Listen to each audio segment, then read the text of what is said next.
Subscribe করুন আমাদের এই ইকরা দাওয়া সেন্টার চ্যানেলটিকে এবং বেল আইকনকে প্রেস করুন সবার প্রথমে আমাদের নতুন ভিডিওটির আপডেট পেতে। তো চলুন শুরু করা যাক।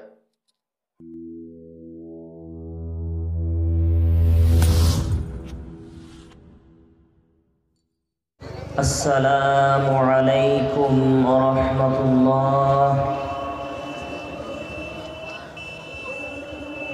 নাহমাদুহু ওয়া নুসাল্লি আলা রাসূলিহিল কারীম। আম্মা বা'দ।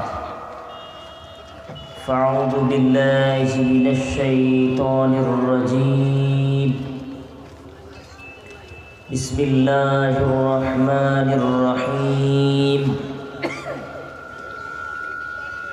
اتبعوا ما أنزل إليكم من ربكم ولا تتبعوا من دونه أولياء قليلا ما تذكرون. وقال الله تعالى في موضوع آخر: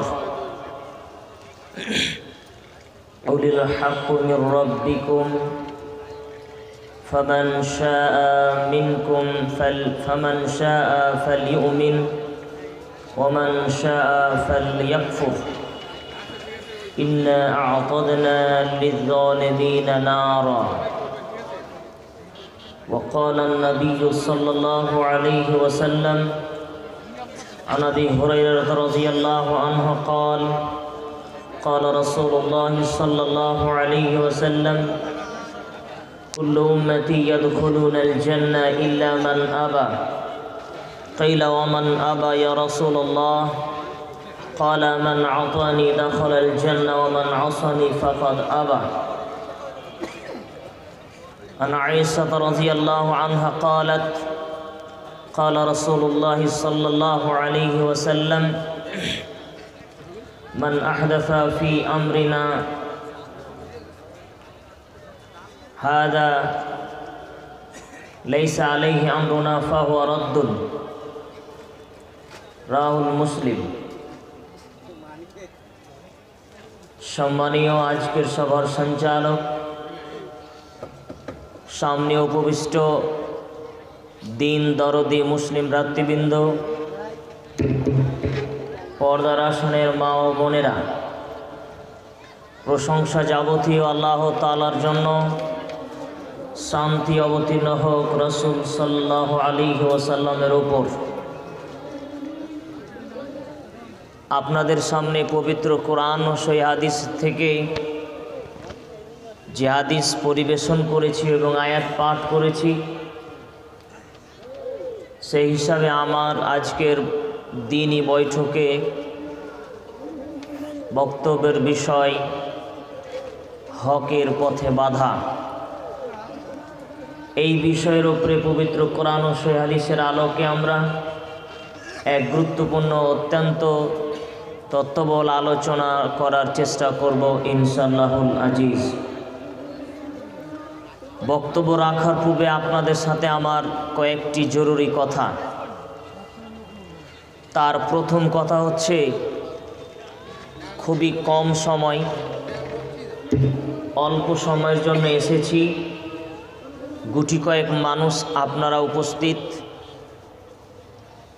আপনাদেরকে নিয়ে আমি একটু আলোচনা রাখার চেষ্টা করব। দয়া করে আলোচনা চলাকালীন সভা থেকে কেউ ওঠার চেষ্টা করবেন না, এটা অনুরোধ থাকছে।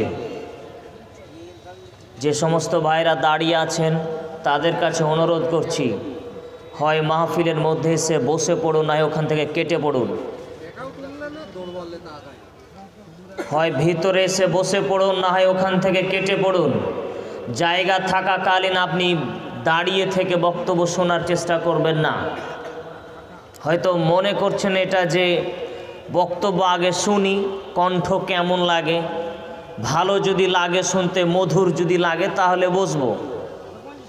এতক্ষণ বক্তব্য হলো মিষ্টি বক্তব্য, এবার বক্তব্য একটু তিতা বক্তব্য হবে। কথা বুঝলেন? এবার বক্তব্য একটু তিতা। তিতা ওষুধ সব খেতে চায় না, কিন্তু তিতা ওষুধ বাধ্য হয়ে খেতে হবে।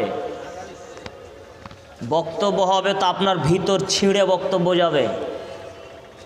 জাবের রাদিয়াল্লাহু তাআলা আনহু বলেন, ইজা খতাবা, রাসূল সাল্লাল্লাহু আলাইহি সাল্লাম যেন বক্তব্য দিতেন, ওয়া মারাত আইনাহু, তার দুই চোখ লাল হয়ে যেত, ওয়াস্তাদা গাযাবুহু, তার রাগ বেশি হয়ে যেত, ওয়ালা সাউতুহু, তার কণ্ঠ উঁচু হয়ে যেত, কান্না উনজিরু জাইসিন, তিনি যেন সৈন্যদেরকে ধমক দিচ্ছে, এই রেডি হও, ঘাড়ে উঠাও, সরো, এভাবে তিনি বক্তব্য দিতেন।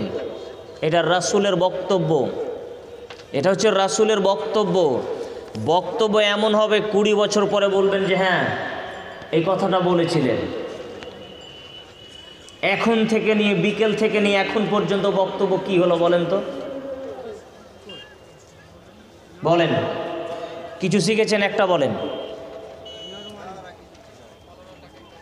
বলেন একটা কথা বলেন যে বৈকাল থেকে বক্তব্য চলছে, এই জিনিসটা আমরা আজকের বক্তব্য শিখেছি, বলেন বলেন, কেউ একজন বলেন। আপনি কোথায়? আমি তো কিছু শিখতে শুনতে পাই, বুঝতে পারলাম না যে কি হলো বক্তব্য। আমিও তো শুনছি পাশ থেকে মাইক বাজছে, একটু আগেই তো শুনছিলাম হই হাল্লা, চিৎকার চেঁচামেচি, বারবার বক্তব্যে ডিস্টার্ব আমি হামজা সাহেবের। তো কী হচ্ছে এসব? এই ইসলামের নিয়ম? এদিকে বক্তব্য চলবে আর দর্শক হয়ে হাল্লা করবে, এটা ইসলাম? এটা ইসলাম মনে হলো আপনাদের? যারা এসেছিলেন দেখতে তারা দেখে বিদায় নিয়েছে,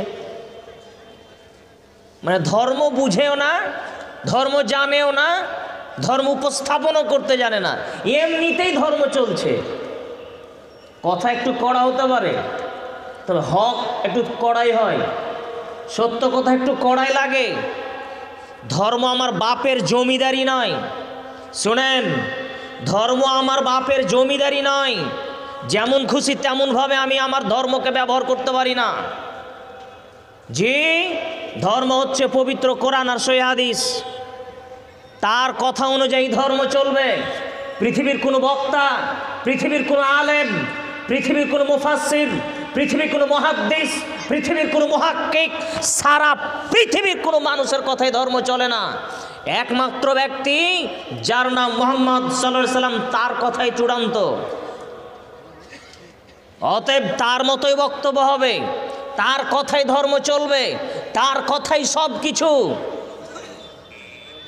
কিভাবে কোরআনের তাফসির করছে, কোরআনের তাফসির করতে গিয়ে বলছে খলাকাল ইনসানা মিন নুতফাতিন আমসাজ, মানুষকে সৃষ্টি করা হয়েছে নাপাক পানি থেকে। আমরা নাপাক পানি দিয়ে তৈরি, কি বলেন? মানুষ পবিত্র না অপবিত্র? তাহলে কি করে আপনার তাফসির কারক তাফসির করে বলছেন যে মানুষ নাপাক পানি দিয়ে তৈরি? যেই জিনিসটা নাপাক দিয়ে তৈরি সেটা পাক হয়? কথা বুঝেন? যার উপাদান নাপাক, উপাদানটাই নাপাক, মদ দিয়ে যদি কেউ পানি পান করে, মদ দিয়ে জল পান করে, সেটা পাক হবে? তাহলে তাফসির একটু করব, একটু বিবেক বুদ্ধি বুঝবো না? এমনিতেই বলে দিলাম মানুষ নাপাক পানি দিয়ে তৈরি, বলেন কি? হাজারো তাফসির মিথ্যা, তার দুই একটা বলবো, একটু শুনবেন? বলবো? আচ্ছা লেন শুনেন, দেখেন। আপনারা তাফসির শুনেছেন, কণ্ঠে কানে আঙ্গুল দিয়ে তাফসির চলছে। ইসমাইল আলাইহিস সালামকে তার পিতা উবুর করে সরিয়ে দিয়েছেন, চোখে 7 পটি বেঁধে দেওয়া ছিল, তাই না? চোখে 7 পটি বেঁধে দিয়ে উবুর করে শুইয়ে দিয়ে ছুরি দিয়ে ইব্রাহিম আলাইহিস সালাম তার গলাকে কাটছেন, ছুরিতে গলা কাটে না, রাগ করে ছুরি ছুঁড়ে ফেলে দিলেন, ছুরি গিয়ে পড়লো এক পাথরের উপরে, পাথর কেটে 2 ভাগ হয়ে গেল, ইসমাইলের গলা কাটলো না। তাফসির ডাহা মিথ্যা তাফসির। আর লিবেন তাফসির বহুদিন আগে থেকে শুনে আসছেন ঘটনা। রাসূল সাল্লাল্লাহু আলাইহি সাল্লাম প্রতিদিন ফজরের সালাত আদায় করতে যেতেন, তো দেখতেন যে রাস্তায় একটা বৃদ্ধা মহিলা কাঁটা দিয়ে রাখত। হঠাৎ করে আল্লাহর নবী দেখলেন যে কি ব্যাপার, রাস্তায় কাঁটা নেই কেন? তো তিনি ভাবলেন যে কাঁটা নেই মানে বুড়ির কিছু হয়েছে। তিনি বুড়ির বাড়ি গেলেন, দেখলেন বুড়ি মা অসুস্থ, তিনি পরিচর্যাকে করলেন, বুড়ি মা ভালো হয়ে গেল। পৃথিবীর কোনো হাদিসেই নেই। জি, একটু শুনুন, শুনুন, বক্তব্যের মাঝে প্রশ্ন করিয়েন না, একটু শুনুন কথাগুলো, আমার পরে বুঝবেন। হ্যাঁ, কথা থাকলে পরে বলবেন, শোনার মাঝখানে আপনার সাথে তর্ক করব না, বক্তব্যকে শুনেন। শুনতে শুনতে যদি আপনি কথা বলেন তাহলে আমি আর কি বলবো। আমি আপনাকে বুঝাতে চাইছি তাফসীর মিথ্যা হয়, মানুষ তাফসীর মিথ্যা করেছে, করছে, কিয়ামত পর্যন্ত করবে। আপনি পবিত্র কোরআনে সূরা আল বাকারা, এই সূরাতে আপনি আল্লাহ তাআলা বলছেন ইউযিল্লু বিহি কাসীরা ওয়া ইয়াহদি বিহি কাসীরা ওয়া মা ইউযিল্লু বিহি ইল্লাল ফাসিকিন। এই কোরআন যারা পাঠ করবে, এই কোরআন পাঠ করার পরেও কিছু মানুষ এই কোরআনের মাধ্যমে হেদায়েত প্রাপ্ত হবে, আর কিছু মানুষ কোরআন দিয়েই পথভ্রষ্ট হবে। আল্লাহ বলছেন সূরা আল বাকারা 2 নম্বর সূরার আয়াত নম্বর 23, আল্লাহ তাআলা বলছেন, নিজে তিনি বলছেন ইউযিল্লু বিহি কাসীরা ওয়া ইয়াহদি বিহি কাসীরা। কতিপয় মানুষ কোরআন থেকে হেদায়েত প্রাপ্ত হয়, কিছু মানুষ কোরআন পড়েই পথভ্রষ্ট হয়। কোরআনকে যদি আপনি আপনার মতন করে বুঝেন তাহলে আপনি পথভ্রষ্ট হবেন। কোরআনকে কার মতো বুঝতে হবে? যেভাবে মুহাম্মদ সাল্লাল্লাহু আলাইহি সাল্লাম এবং তার সাহাবীগণ বুঝেছেন। তাই নাকি? তাই নাকি? আমি আমার ইচ্ছা মতো কোরআন বুঝলে আমি বুঝতে পারবো না। আল্লাহর নবী যেভাবে কোরআন বুঝতে বলেছেন, সাহাবীগণ যেভাবে রাসূলের কাছ থেকে বুঝেছেন সেভাবে বুঝা লাগবে। এমনিতেই তাফসীর চলছে, এমনিতেই গল্প কাহিনী, কেচ্ছা কাহিনী চলছে। সাদ্দাদ নাকি জান্নাত তৈরি করেছিল, সাদ্দাদ নাকি জান্নাত তৈরি করেছিল। জান্নাত তৈরি করার পর সাদ্দাদ জান্নাতে ঢুকতে যাবে, এই সময় মালাকুল মাউত এসে উপস্থিত, সাদ্দাদ তোমার মৃত্যুর সময় হয়ে এসেছে। শুনেছেন কাহিনী? কাহিনী শুনেছেন? এটা 24 পরগনা, আমার বাড়ি দেওয়ানপুর, মালদা ডিস্ট্রিক্ট। আমার কন্ট্যাক্ট নাম্বার অনেকের কাছে আছে। আমি থেকে যাচ্ছি সকাল পর্যন্ত, প্রয়োজনে সমস্ত এলাকার আলেমকে ডাকেন, ডেকে জিজ্ঞাসা করেন এই কাহিনী কোথায় আছে, বের করতে হবে। সাদ্দাদ জান্নাত তৈরি করেছিল, এই ঘটনা কোন হাদিসে আছে বের করতে হবে। যদি না থাকে তাহলে মেনে নিতে হবে তাফসীর মিথ্যা।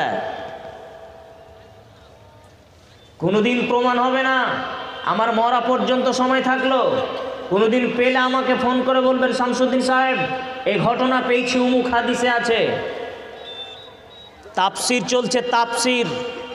সাদ্দাদ নাকি জান্নাত তৈরি করেছে, এই ধরনের কত তাফসীর মানুষের মাঝে আছে, কত তাফসীর মানুষ করেছে যার কোনো ভিত্তি নেই, এমনিতেই চলছে। কিসে চলছে? কণ্ঠে চলছে, কণ্ঠে, সুরে চলছে, গলার জোরে চলছে, এমনিতেই চলছে, মানুষ গ্রহণ করছে। হক বড় কঠিন, হক বড় কঠিন, সত্য বড় কঠিন। হক মেনে নিতে শিখুন, এটা প্রথম কথা আপনার সাথে আমি বললাম। দ্বিতীয় নম্বর কথা আপনাকে বলছি আমি, ইসলাম কোনো মানুষের তৈরিকৃত জীবন ব্যবস্থা নয়। এদিকে সম্মানীয় ভাই, আপনারা কথা বলিয়েন না প্লিজ, আমার সাথে একটু কথা শুনুন। ইসলাম পৃথিবীর কোনো মানুষের তৈরিকৃত ধর্ম নয়, এটি আল্লাহর পক্ষ থেকে চূড়ান্ত সত্য নির্ভেজাল পূর্ণাঙ্গ জীবন ব্যবস্থা। আবার কথাটা বলি, ইসলাম মানুষের তৈরি করা কোনো ধর্ম, দিন, ব্যবস্থা, থিওরি, মতবাদ নয়।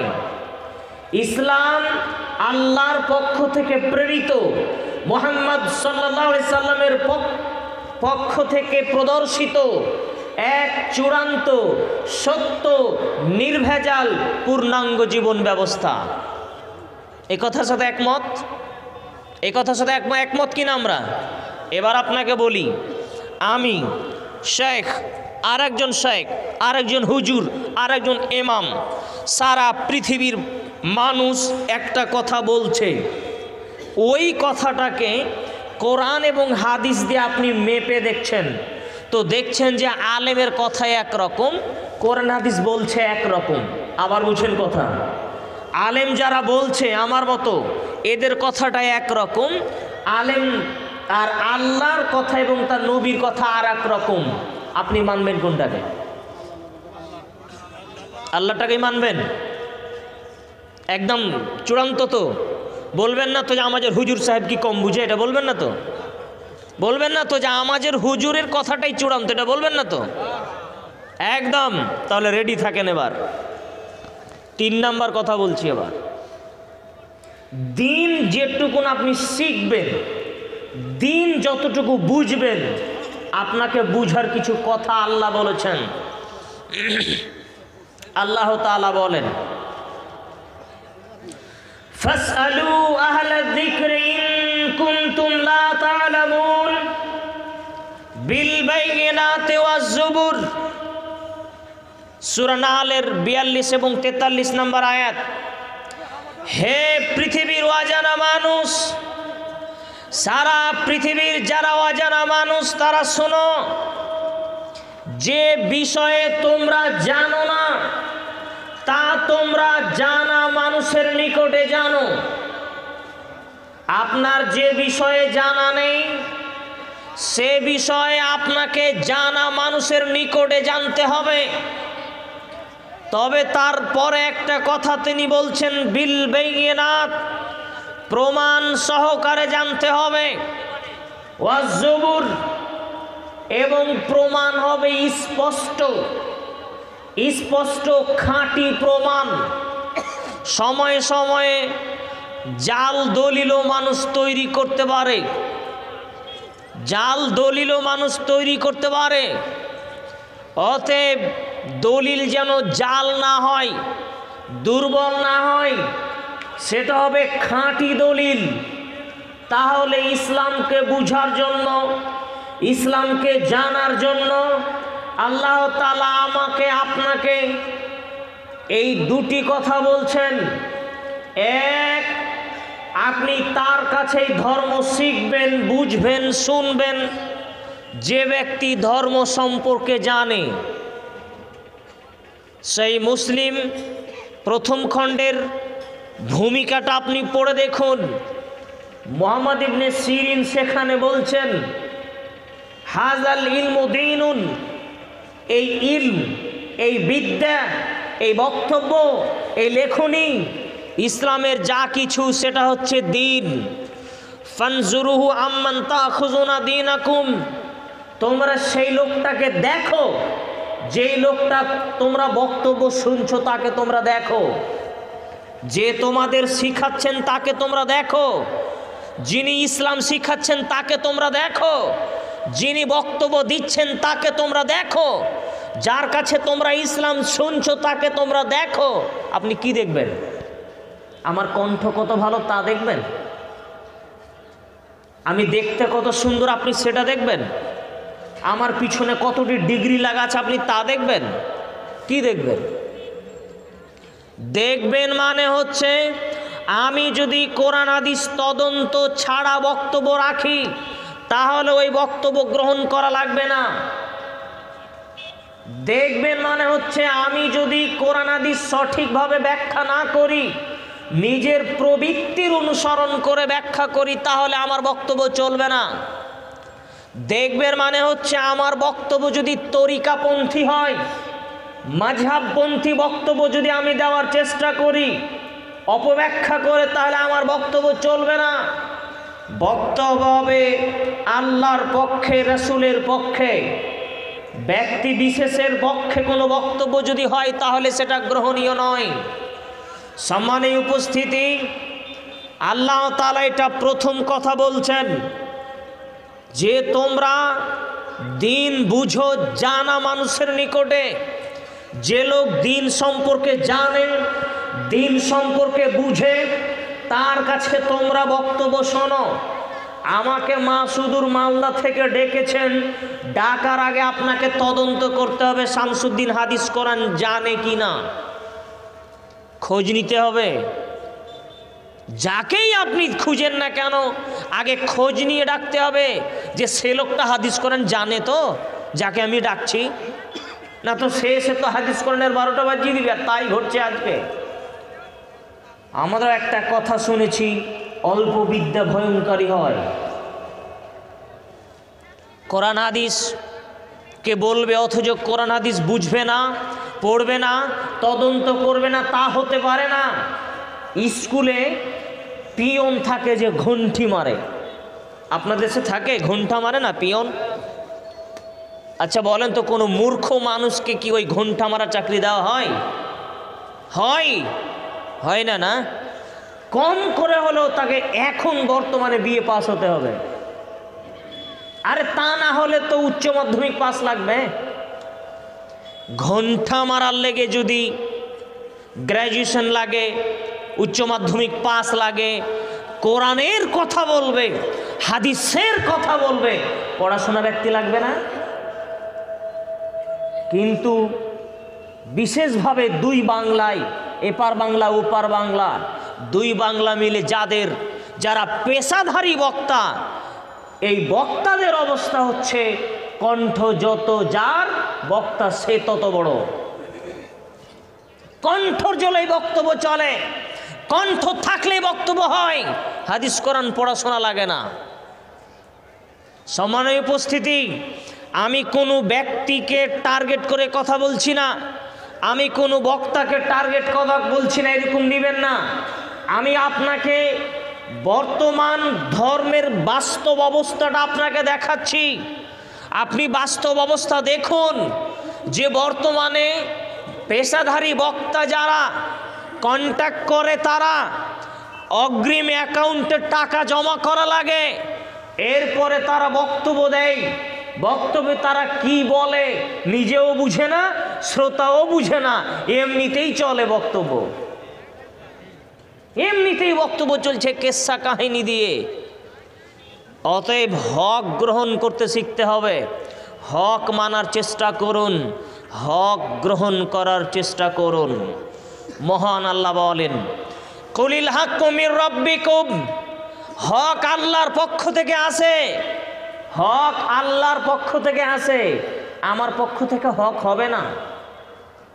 পৃথিবীর কোনো সংবিধান মানুষকে হক দিতে পারে না। আমেরিকার হোয়াইট হাউস থেকে হক বেরিয়ে আসবে না। পৃথিবীর কোনো ব্যক্তির কাছ থেকে হক আপনি পাবেন না। পৃথিবীর কোনো তরিকার কাছ থেকে হক আপনি পাবেন না। পৃথিবীর কোনো মুহাদ্দিস, কোনো মুফাসসির, কোনো দার্শনিক, কোনো পৃথিবীর ব্যক্তি কেউ আপনাকে হক দিতে পারবে না।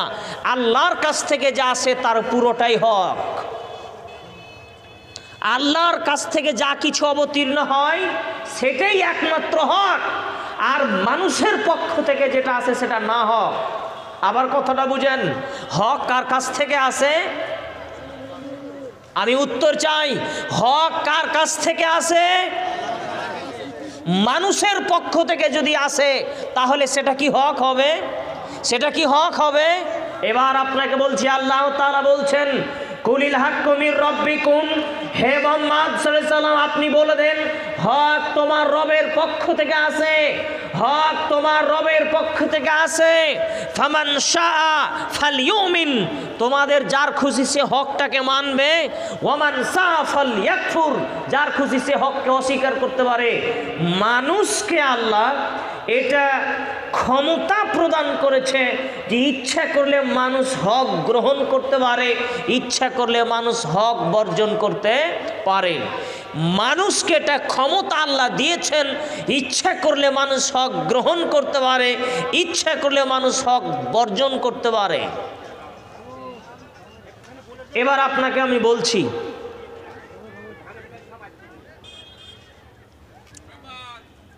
আপনি একটু বলে দেন যে শহীদপুর বাজারে স্কুলের পাশে যে একটা টাটা সুমো দাঁড়িয়ে আছে, ওটা তবে সরিয়ে দেয় একটু। ওই থানার গাড়িগুলো সব শহীদপুর হাই স্কুলের ওখানে primary school, primary, Shahidpur primary স্কুলের পাশে কার একটি গাড়ি আছে, দয়া করে আপনি আপনার গাড়িটা এখন থেকে সরিয়ে ফেলুন।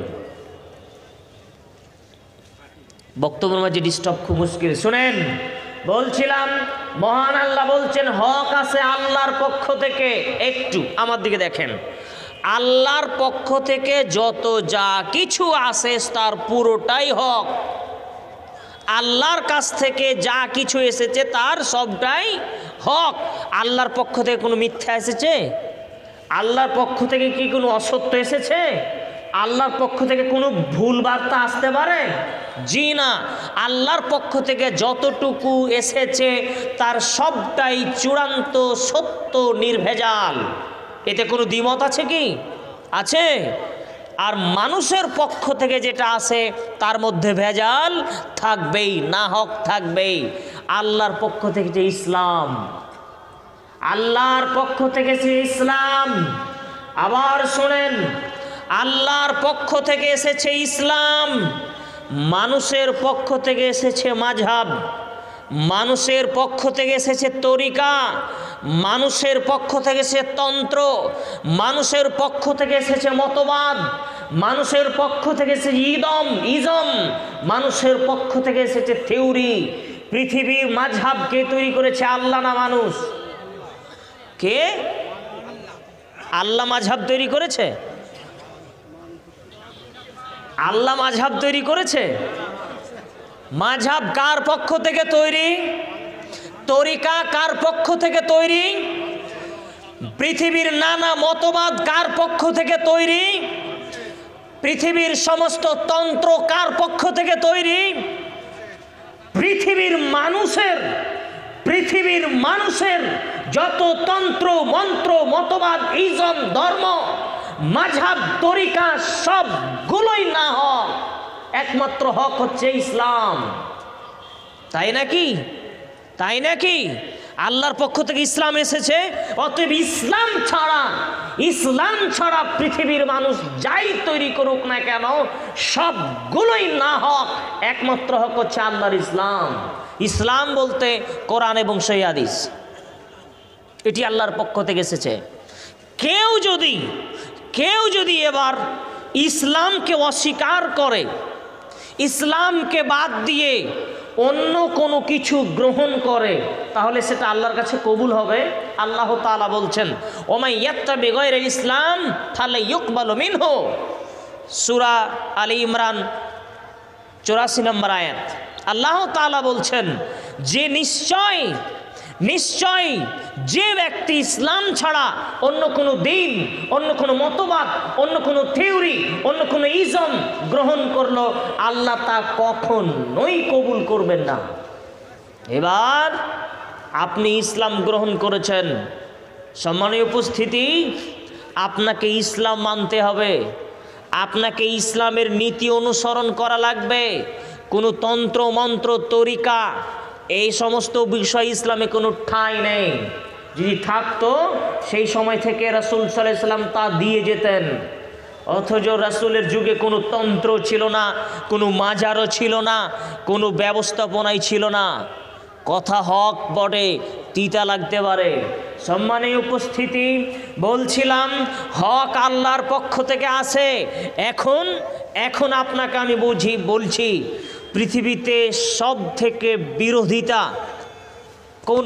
ভুলের বিরোধিতা কি ভুল করে না সব সময় হকের বিরোধিতা করা হয়? আদিকাল থেকে নিয়ে কাল পর্যন্ত, রাসূল সাল্লাল্লাহু আলাইহি সাল্লামের যুগের আগে পর্যন্ত, পৃথিবীর সৃষ্টি লগ্ন থেকে নিয়ে কাল পর্যন্ত, যুগে যুগে কালে কালে সত্যের বিরুদ্ধে, হকের বিরুদ্ধে, ইসলামের বিরুদ্ধে কতিপয় মানুষ, কম, জাতি, ধর্ম, বর্ণ নির্বিশেষে কতিপয় মানুষ, তারা চিরদিনই হকের বিরোধিতা করেছে। করেনি? হকের বিরোধিতা করেনি? রাসূল সাল্লাল্লাহু আলাইহি সাল্লাম মার খাননি, সাহাবীরা মার খাননি। তারা কি ভুল পথে ছিলেন? জি না, তারা হক পথে ছিলেন। তাদের বিরোধিতা তারা কারা করত? বহু মানুষ। তার প্রথম নাম্বারে কারা ছিলেন জানেন? হকের বিরোধিতা যারা করতেন তার প্রথম নাম্বারের যারা ছিলেন তারা হচ্ছে আরবাব, পোপ পাদ্রি বুঝেন? ইহুদি খ্রিস্টানদের ধর্মীয় গুরু যারা, ধর্মের পণ্ডিত যারা, সাধারণ মানুষকে ধর্মীয় মানুষেরা যেভাবে চালাবে ওভাবেই চলবে। একজন মৌলভী সাহেব, আলেম সাহেব, বক্তা সাহেব আপনাকে যেভাবে বুঝাবে আপনি সেভাবেই বুঝবেন।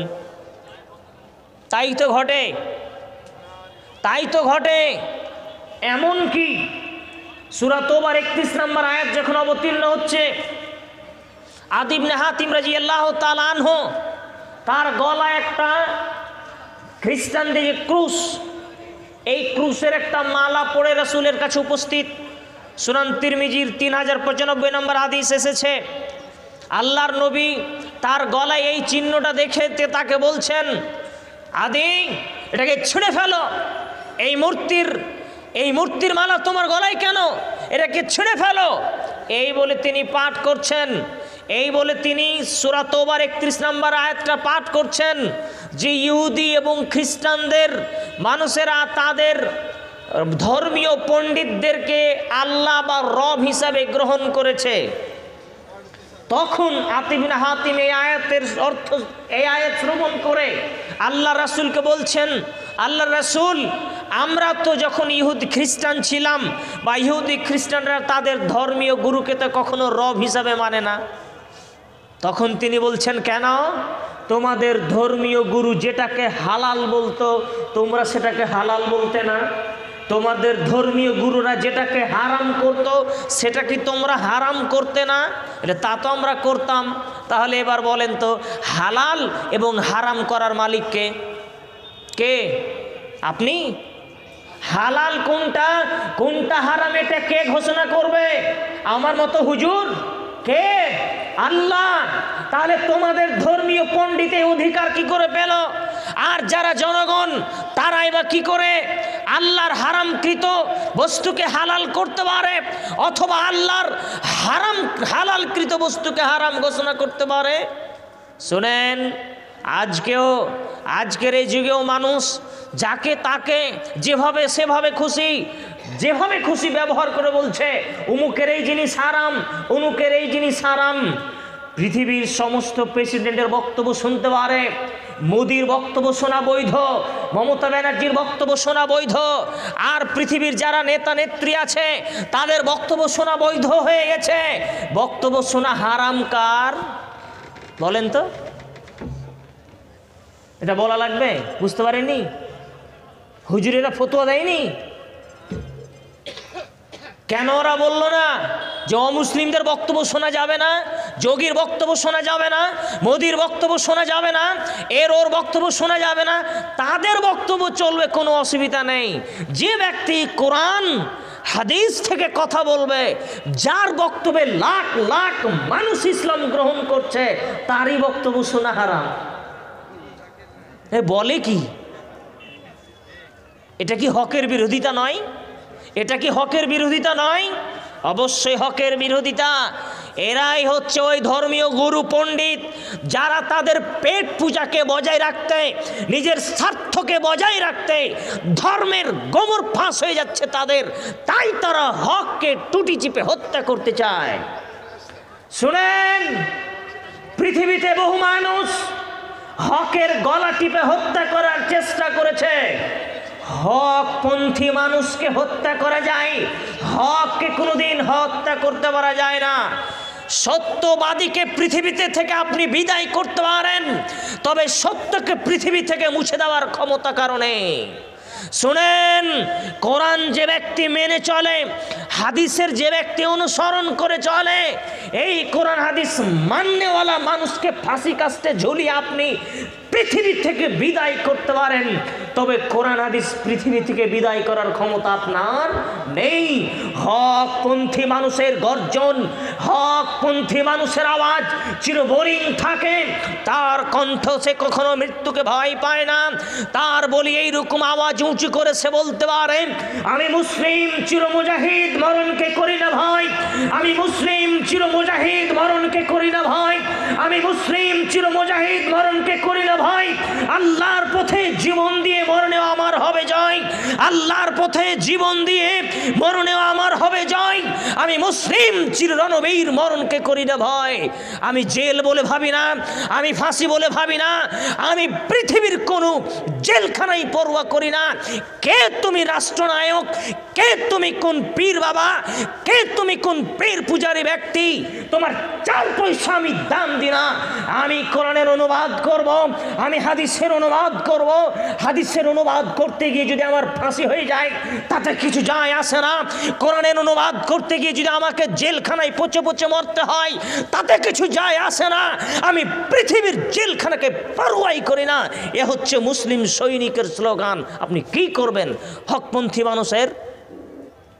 জি, আবু হানিফা রাহিমাহুল্লাহকে তদানীন্তন সময়ের বাদশা বলল, আপনাকে প্রধান প্রেসিডেন্ট, প্রধান কাজী, প্রধান বিচারপতি করব। তখন তিনি বলেছিলেন, না, আমি প্রধান বিচারপতি হব না। কেন? এখন চলছে ফিকহি বিষয়ের।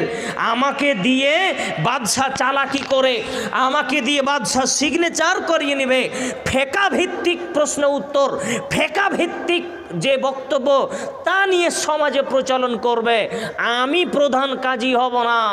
ইমাম আবু হানিফা রাহিমাহুল্লাহ তার এই বাদশার এই প্রস্তাবকে প্রত্যাখ্যান করার জন্য বাদশা তাকে জেলখানায় বন্দি করলো। জেলখানায় বন্দি দীর্ঘদিন থাকলেন, মারার পরিস্থিতি ছিল না, কি করে তাকে মারা হবে? অবশেষে রুটির মধ্যে বিষ দিয়ে ইমাম আবু হানিফা রাহিমাহুল্লাহকে মারা হয়েছিল। তিনি ইমাম আবু হানিফা যেই ব্যক্তি ইসলামের জন্য, কোরআন হাদিসের জন্য জীবন পর্যন্ত দিয়ে গেলেন, অন্যায়ের সাথে আপোষ করলেন না। আর আজকে আবু হানিফার নাম দিয়ে দিয়ে মানুষ যে কত ফতোয়া তৈরি করেছে, মানে আবু হানিফাকে উঠাতে উঠাতে এত জোরে উঠালছে, শেষ পর্যন্ত বলছে এখন মাদ্রাসা বোর্ডের ক্লাস 11 কিংবা 12 যে অ্যারাবিক সাবজেক্টটা আছে, আমি পড়েছি, এই অ্যারাবিক সাবজেক্টে পড়ছি, তো ওখানে লিখছে যে ইমাম আবু হানিফা রাহিমাহুল্লাহ টানা 40 বছর পর্যন্ত এশারের উজুতে ফজরের নামাজ পড়েছেন। আচ্ছা, মেনে নিলাম কথাটা, প্রশ্ন একটা আমি করছি, তাহলে 40 বছর একই রকম প্রতিদিন এশারের উজুতে তিনি যদি ফজরের নামাজ পড়েন, তাহলে একথা বলতে হবে যে 40 বছরে, এই 40 বছর পর্যন্ত এই এশার থেকে নিয়ে ফজর পর্যন্ত তার কোনোদিন পেশাব পায়খানা হয়নি, তাই নাকি? হলে তো দ্বিতীয়বার উজু করতে হবে, হলে তো দ্বিতীয়বার উজু করা লাগবে কিনা? আর একটা কথা বলতে হবে যে এই 40 বছর পর্যন্ত ইমাম আবু হানিফা রাহিমাহুল্লাহ এশার থেকে নিয়ে ফজর পর্যন্ত কোনোদিন স্ত্রী সহবাস করেননি। আর একটা কথা বলতে হবে যে 40 বছর ইমাম আবু হানিফা রাহিমাহুল্লাহ এশা থেকে নিয়ে ফজর পর্যন্ত তিনি কোনোদিন ঘুমাননি। আরে মানুষ একটা কথা বলে একটু বিবেক বিবেচনা করা বললো লাগে। আর এই কথা যে লিখলো তাকে কি আবু হানিফা বলেছিল যে আমি এরকম করেছিলাম? কই তার প্রমাণ? কোনো প্রমাণই নেই, এমনিতেই চলছে, এগুলো এমনিতেই চলছে। ধরেন কথার কথা, আমি বললাম একটা কথা আপনাদের এখানে এসে যে আল্লাহর নবী বলেছেন একটা ছেলে আসবে মালদা থেকে, তার নাম হবে শামসুদ্দিন, এখানে এসে বক্তব্য দিবে, এটা হাদিসে আছে। কি বললো আপনারা মেনে নেবেন? তাহলে ঘটনা এরকমই ঘটছে, এমনিতেই বলেছেন নবী বলেছে, এমনিতেই বলছে রাসূল বলেছে, তার কোনো হাদিসই নেই, প্রমাণই নেই। শুনেন, যে কথা আপনাকে আমি বলছিলাম, পূর্বের কথায় ফিরে যাচ্ছি। আল্লাহ তাআলা হক প্রেরণ করেছেন, হকের প্রতি টিকে থাকতে হবে, হক গ্রহণ করতে হবে। এবার আপনাকে আমি বলছিলাম, দেখেন হকের সাথে হক মানতে গিয়ে কখনো আপোষ করা চলবে না। আপনারা ইমাম আহমদ বিন হাম্বলের কথা পড়ে শেষ করেছেন, ইমাম মালিকের কথা পড়ে শেষ করেছেন। ইমাম আহমদ বিন হাম্বলকে তাদের কথা নয়, আল্লাহর বাণী নয়, নাউজুবিল্লাহ, এটা আল্লাহর মানে একটা সৃষ্টি, যেমন মানুষ সৃষ্টি, গাছপালা সৃষ্টি, কোরআন আল্লাহর সৃষ্টি, এটা আল্লাহর কথা নয়। কে ফতোয়া পাস করবে? তদানীন্তন সময়ের পৃথিবীর জগৎ বিখ্যাত মুহাদ্দিস, যিনি 10 লক্ষ হাদিসের হাফিজ। এই লোকের কাছে যদি পাস হয় তাহলে পৃথিবীর মানুষ গ্রহণ করবে, আর ও যদি বলে দেয় না তাহলে কেউ মানবে না। তাহলে তার কাছে ফতোয়া পাঠানো হোক। ইমাম আহমদ ইবনে হাম্বলের কাছে যখন পাঠানো হলো, তিনি নির্দ্বিধায় ঘোষণা করে বললেন, কখনো নয়, এটা হচ্ছে আল্লাহর কালাম, আল্লাহর কথা, আল্লাহর বাণী। যখন এই কথা বললেন তখন তাকে রাজ দরবারে নিয়ে আসা হলো, জেলখানায় বন্দি করা হলো। তারপরে ওপেন মঞ্চে লক্ষ লক্ষ মানুষের সামনে এরকম খোলা স্টেজের উপরে তাকে প্রহার করতে আরম্ভ করা হলো চাবুক দিয়ে। রক্ত ফিনকি দিয়ে শরীর থেকে বেরিয়ে পড়লো। এরপরেও তিনি আপোষ করছেন না। ওই সময়ের একজন পণ্ডিত, একজন হুজুর গিয়ে বলছেন, আহমদ তুমি মেনে নাও, না হয় বাদশাহ তোমাকে ছাড়বে না, তুমি মেনে নাও, তুমি বলে দাও যে কোরআন আল্লাহর বাণী নয়। তখন সে বলছে, বলেন কি, বলেন কি, এটা আল্লাহর কিতাব, আল্লাহর কালাম। আমি কখনোই অন্যের সাথে আপোষ করতে আসিনি, হক মেনে নিতে আমি প্রস্তুত রয়েছি। এটা আল্লাহর কালাম, এটা আমি কোনো বিশ্বেতে আমি কোনো দ্বিধামত পোষণ করতে পারি না। আমাকে যদি মরে যেতে হয় তবুও স্বীকার, আমি আমার মত পরিবর্তন করব না। আপনাকে বলছি আপনি পরিবর্তন হন, আপনার বিশ্বাসের ত্রুটি আছে। কিন্তু কোনো কথা হলো না। তাকে 28 মাস পর্যন্ত জেলখানায় বন্দি করে রাখা হলো। 12 বছর জেলখানায় ছিলেন। 28 মাস পর্যন্ত তাকে চাবুক দিয়ে পিটানো হয়েছিল, প্রতিদিন 100 বাড়ি করে। এই 100 বাড়ি করে আঘাত পিটানো হয়েছে। কোন মুহাদ্দিসগণ বলছেন, ইমাম আহমদ ইবনে হাম্বলকে যত মারা হয়েছিল, যদি প্রতিদিন একটা হাতিকে মারা হতো তো হাতিও মরে যেত। এত মার খাওয়ার পরেও তিনি কখনোই না হক বাতিলের সাথে আপোষ করেননি। আর আপনি আমি সামান্য একটু কোনো বিষয় নিয়েই দোহাই দিই বাপদাদাই করেছে, কি করব, দোহাই চলে ধর্মে। যে পৃথিবীর কোনো মানুষের কথায় ধর্ম চলে না। ইমাম আহমদ ইবনে হাম্বলের মতো একবারে নির্দ্বিধায় হক মেনে নিতে হবে, হককে দাঁতে হাতে কামড়ে ধরে থাকতে হবে। তিনি মানলেন না। এরপরে ইমাম মালিকের কাহিনী পড়ে শুনেছেন। ইমাম মালিককে বন্দি করা হলো, তাকে পিটানো হলো, তাকে মারতে মারতে এমনভাবে মেরা হয়েছিল তার হাতগুলো ভেঙে গিয়েছিল। তিনি হাত উঠিয়ে সালাত আদায় করতে পারতেন না। অবশেষে তাকে একটা পেট খারাপ উটনির ওপরে চাপিয়ে দিয়ে উল্টো মুখে করে বাঁধা হলো। পেট খারাপ উটনির উপর বসিয়ে উল্টো দিকে মুখ করে পুরো শহরে ঘুরে ব্লেড দিয়ে দাড়িগুলোকে চেঁচে ফেলে দিয়ে মানুষের সামনে মুখে চুনকালি লাগিয়ে শহরে শহরে ঘোরানো হচ্ছে। একটাই অপরাধ, হক মেনে চলছে। তিনি তখন বলছেন, হে শহরবাসী শোনো, যারা আমাকে চেনো তারা তো চেনোই, আমি হচ্ছি আনাস ইবনে মালিক। আর যারা চেনো না তারা শোনো, আমি আনাস ইবনে মালিক। শোনো, আমি এই বাদশার ফতোয়ার বিরোধিতা করেছি। বাদশাহ যে ফতোয়া চেয়েছে তার ফতোয়া আমি বিরোধিতা করেছি, এই জন্য সে আমাকে এভাবে শাস্তি দিচ্ছে। আপনি বলছি, তারা যে এইভাবে হকের জন্য লড়লেন, এবার আপনি বলেন তো, তারাকে যারা শাস্তি দিচ্ছিল, এই যে ইমামগণ, ইমাম ইবনে তাইমিয়াকে মারা হলো, হত্যা করা হলো, এই যুগেও যারা সত্য ইসলামকে বাধা দেওয়ার জন্য দাঁড়িয়ে আছে, তারা কি মুসলিম না অমুসলিম? একটু আপনি কি জানেন? মনে কিছু নিয়েন না, আমি কি শেষ করে দেবো নাকি?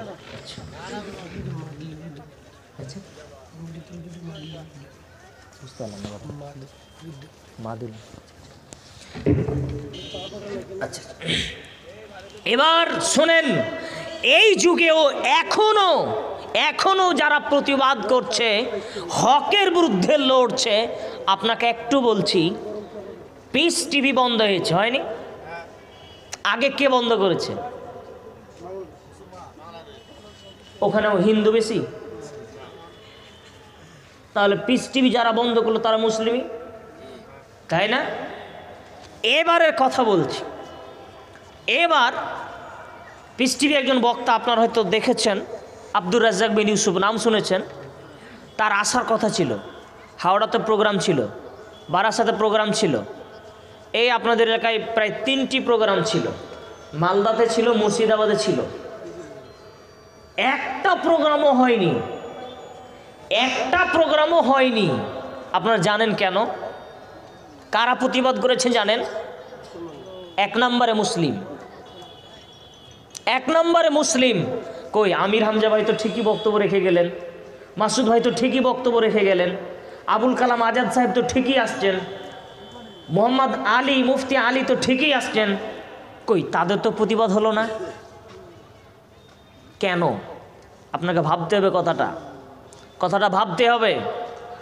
প্রতিবাদ হচ্ছে, যারা প্রতিবাদ করছে তারা তো অমুসলিম নয়, তারা তো অমুসলিম নয়। তাহলে বুঝে নিতে হবে হকের প্রতিবাদ আগে মুসলমানেরা করে। যারা নামধারী মুসলমান, দেখবেন আপনিও খেপে যাবেন আমার ওপরে। এখন যদি কেউ পীরপন্থী মানুষ থাকে আর আমি যদি বলি না ভাই পীর পূজা চলবে না, তা আপনি বলবেন চলবে না মানে? বলেন কি?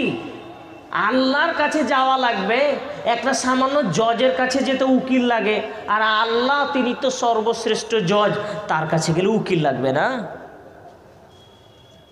তাই না? আল্লাহ তাআলা কি বলছেন? কুল ইন কুনতুম তুহিব্বুনাল্লাহ ফাত্তাবিউনি। হে নবী, আপনি ওদেরকে বলেন তো তারা যদি আল্লাহকে পেতে চায়, যারা যেন আপনার অনুসরণ করে।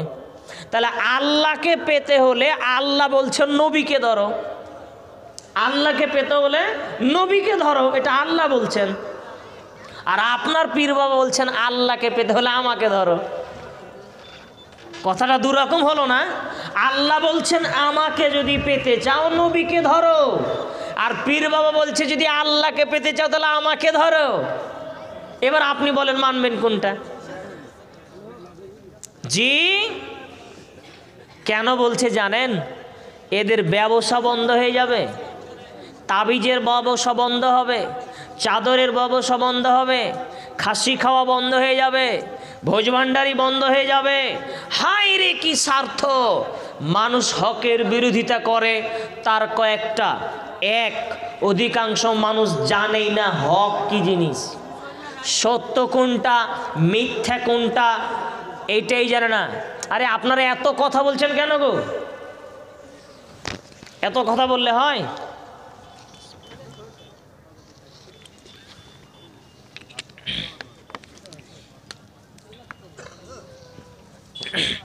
হকের বিরোধিতা হয় তার 1 নাম্বার হচ্ছে মানুষ মূলত জানেই না যে হক কাকে বলে। কেন? ও জন্মসূত্রে হক পায়নি, ওর মাথায় জন্ম থেকে একটা ভূত চাপিয়ে দেওয়া হয়েছে যে এটাই।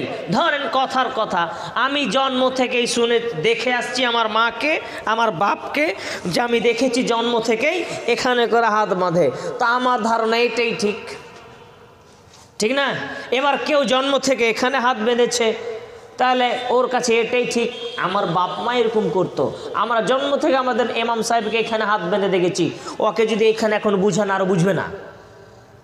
মানে হক বুঝলো না, এটা ঠিক না এটা ঠিক, এটা ঠিক না এটা ঠিক। তো একজন বলছে যে এইভাবে পড়ো, এইভাবে পড়ো, আর এইভাবে পড়ো, সবটাই ঠিক। তাহলে সবটাই যদি ঠিক হয় তাহলে এভাবে পড়লে ঠিক হবে না? এটাও ঠিক বলে দিলি তো হয়। আচ্ছা বলেন তো, ইসলাম এক, আল্লাহ একজন এবং রাসূল সাল্লাল্লাহু আলাইহি সাল্লাম একজন, তার প্রদর্শিত নিয়ম পন্থা একরকম, তাহলে করতে হবে কেন 4 রকম? বলেন কি? আপনি যাবেন কলকাতা, চৌরঙ্গি মোড়ে দাঁড়িয়ে আছেন, এই দিক সামনে পিছনে, তো বলছে ভাই কলকাতার রাস্তা কোনটা? তো আপনাকে যেতে হবে ডান দিকে। কথার কথা বলছি, কলকাতা যাওয়ার রাস্তা হলো ডান দিক। তা আমি গিয়ে বলছি আপনি যেদিকে যান কলকাতা পেয়ে যাবেন। যেদিকে খুশি গেলে কলকাতা পাওয়া যায়? পাওয়া যায়? এ হচ্ছে ভ্রান্ত কথা। 1 নাম্বার হচ্ছে হকের বিরোধিতা হয়, কারণ অধিকাংশ মানুষ হকই বুঝে না হক কোনটা। নাম্বার 2 তাকলিদ। তাকলিদ মানে অন্ধ অনুসরণ করো, অন্ধভাবে বিশ্বাস করা আমাদের ইমাম যা বলেছেন ওটাই ঠিক, অন্ধ অনুসরণ। আমাদের হুজুর যা বলেছেন সেটাই ঠিক, আর পৃথিবীর কোনো মানুষের কথা কোনো শুনবো না। আল্লাহ কি বলছেন? সূরা আল আরাফ সূরা নম্বর 7 আয়াত নম্বর 3 আল্লাহ তাআলা বলছেন, ইত্তাবিউ মা উনজিলা ইলাইকুম মির রাব্বিক ওয়া লা তাত্তাবিউ মিন দুনিহি আউলিয়া কালিলাম মা তাযাক্কারুন। সারা পৃথিবীর মানুষ শোনো, তোমরা তোমাদের রবের পক্ষ থেকে যা কিছু অবতীর্ণ হয়েছে তার অনুসরণ করো। মহান আল্লাহ বলেন, ইত্তাবিউ মা উনজিলা ইলাইকুম মির রাব্বিক, তোমার রবের পক্ষ থেকে যা অবতীর্ণ হয়েছে তার অনুসরণ করো। ওয়ালা তাত্তাবিউ মিন দুনিহি আউলিয়া, আর তোমরা তোমাদের আউলিয়া, বুজরুগ, পীর, মাশায়েখ, ইমাম, মুফতি তাদের অনুসরণ করো না। এটা আল্লাহ বলছেন, এটা আল্লাহ বলছেন। আল্লাহ বলছেন তোমরা আল্লাহর পক্ষ থেকে প্রেরিত অবতীর্ণকৃত সেটার বিধানের অনুসরণ করো, আর আমি আপনি অনুসরণ করছি বিভিন্ন মুফতির, বিভিন্ন আলেমের, বিভিন্ন পীর বাবার। তাহলে আল্লাহরটা মানবেন না আপনার পীরেরটা? আল্লাহ বলছেন তারটা মানা লাগবে। 4 নম্বরে মানুষ হকের বিরোধিতা করে বাপ দাদার দোহাই দিয়ে। আমাদের বাপ দাদা কি ভুল করেছে? এই যে একটা কথা, এতদিন থেকে মানুষ আমরা করে আসছি, এতদিন কি ভুল করেছি? আমি আপনাকে বলছি, আপনার বাপ নয় আমার বাপের কথা আমি বলি, যে আমার বাপ মানুষ না মানুষ নয় বলেন তো? তো মানুষের কি ভুল থাকে না? আমরা বলি না যে আগেকার মানুষ ইচ্ছাকৃত ভুল করেছে, এটা আমরা বলছি না। তাদের ভুল হয়ে গেছে, তারা অনেক জানতেন, আমার বাপ দাদা অনেক জানতেন, অনেক বুঝতেন। সাবধান, তারা অনেক জানতেন, সাবধান। তারা অনেক জানতেন, সাবধান। তারা অনেক জানতেন, সবই জানতেন না। আবার কথাটা বুঝেন, তারা অনেক জানতেন, তবে তারা সবই জানতেন। সবই জানতেন তো মোবাইল আজ থেকে 50 বছর আগেই হতো, এখন কেন হলো? সবই যদি জানতেন তাহলে আরো উন্নত যন্ত্র আগেই ঘটতো। তার মানে তারা অনেক জানতেন, তবে সবই জানতেন। আর এখন উন্নত মানের যুগ, আর হাদিস কিনা লাগবে না, এই মোবাইলে টাইপ করব, সাথে সাথে মাকতাবে সামেলা চলে আসবে, আপনি খুলে দেখতে পাবেন। এখন তো আরো কাছে, তাই নাকি? আমি আপনাকে যেটা বোঝানোর চেষ্টা করছি, বাপ দাদার দোহাই দিয়ে ধর্ম চলে না, পীর সাহেবের দোহাই দিয়ে ধর্ম চলে না, বুজরুগানের দোহাই দিয়ে ধর্ম চলে না, ইমাম সাহেবের দোহাই দিয়ে ধর্ম চলে না, পৃথিবীর কোনো পণ্ডিতের দোহাই দিয়ে ধর্ম চলে না। একমাত্র ব্যক্তির দোহাই দিতে হবে যার নাম মুহাম্মদ সাল্লাল্লাহু আলাইহি সাল্লাম। রাসূলের কথাই ধর্ম চলে। মুহাম্মদ সাল্লাল্লাহু আলাইহি সাল্লামের কোথায় পীর বাবা, কোথায় আলেম হুজুর পণ্ডিত, তার কথা তো বহু দূরের কথা। স্বয়ং ওমর রাদিয়াল্লাহু তাআলা আনহু যদি কোনো কথা বলেন আর তার কথা যদি কোরআন হাদিসের সাথে না মিলে, তাহলে তার কথাও বাতিল। উমর কে জানেন?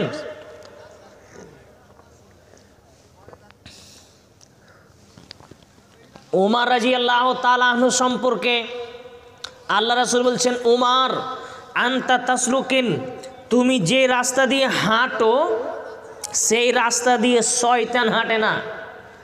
তুমি যে রাস্তা দিয়ে হাঁটো ওই রাস্তাতে শয়তানও হাঁটে না। যেই লোকটার রাস্তাতে শয়তানই চলে না, যেই লোকটার রাস্তা দিয়ে শয়তানি ভয়ে হাঁটে না, ওই লোকটাও যদি কোনো কথা বলে আর কথা যদি কোরআন হাদিসের পক্ষে না হয়, তাহলে তার কথাও কি হবে? বাতিল বলে গণ্য হবে। তাহলে আপনার বাপের, আপনার দাদার, আপনার হুজুরের, আপনার ইমাম সাহেবের দোহাই আসতে পারে কি করে? তার তো কোনো প্রশ্নই ওঠে না।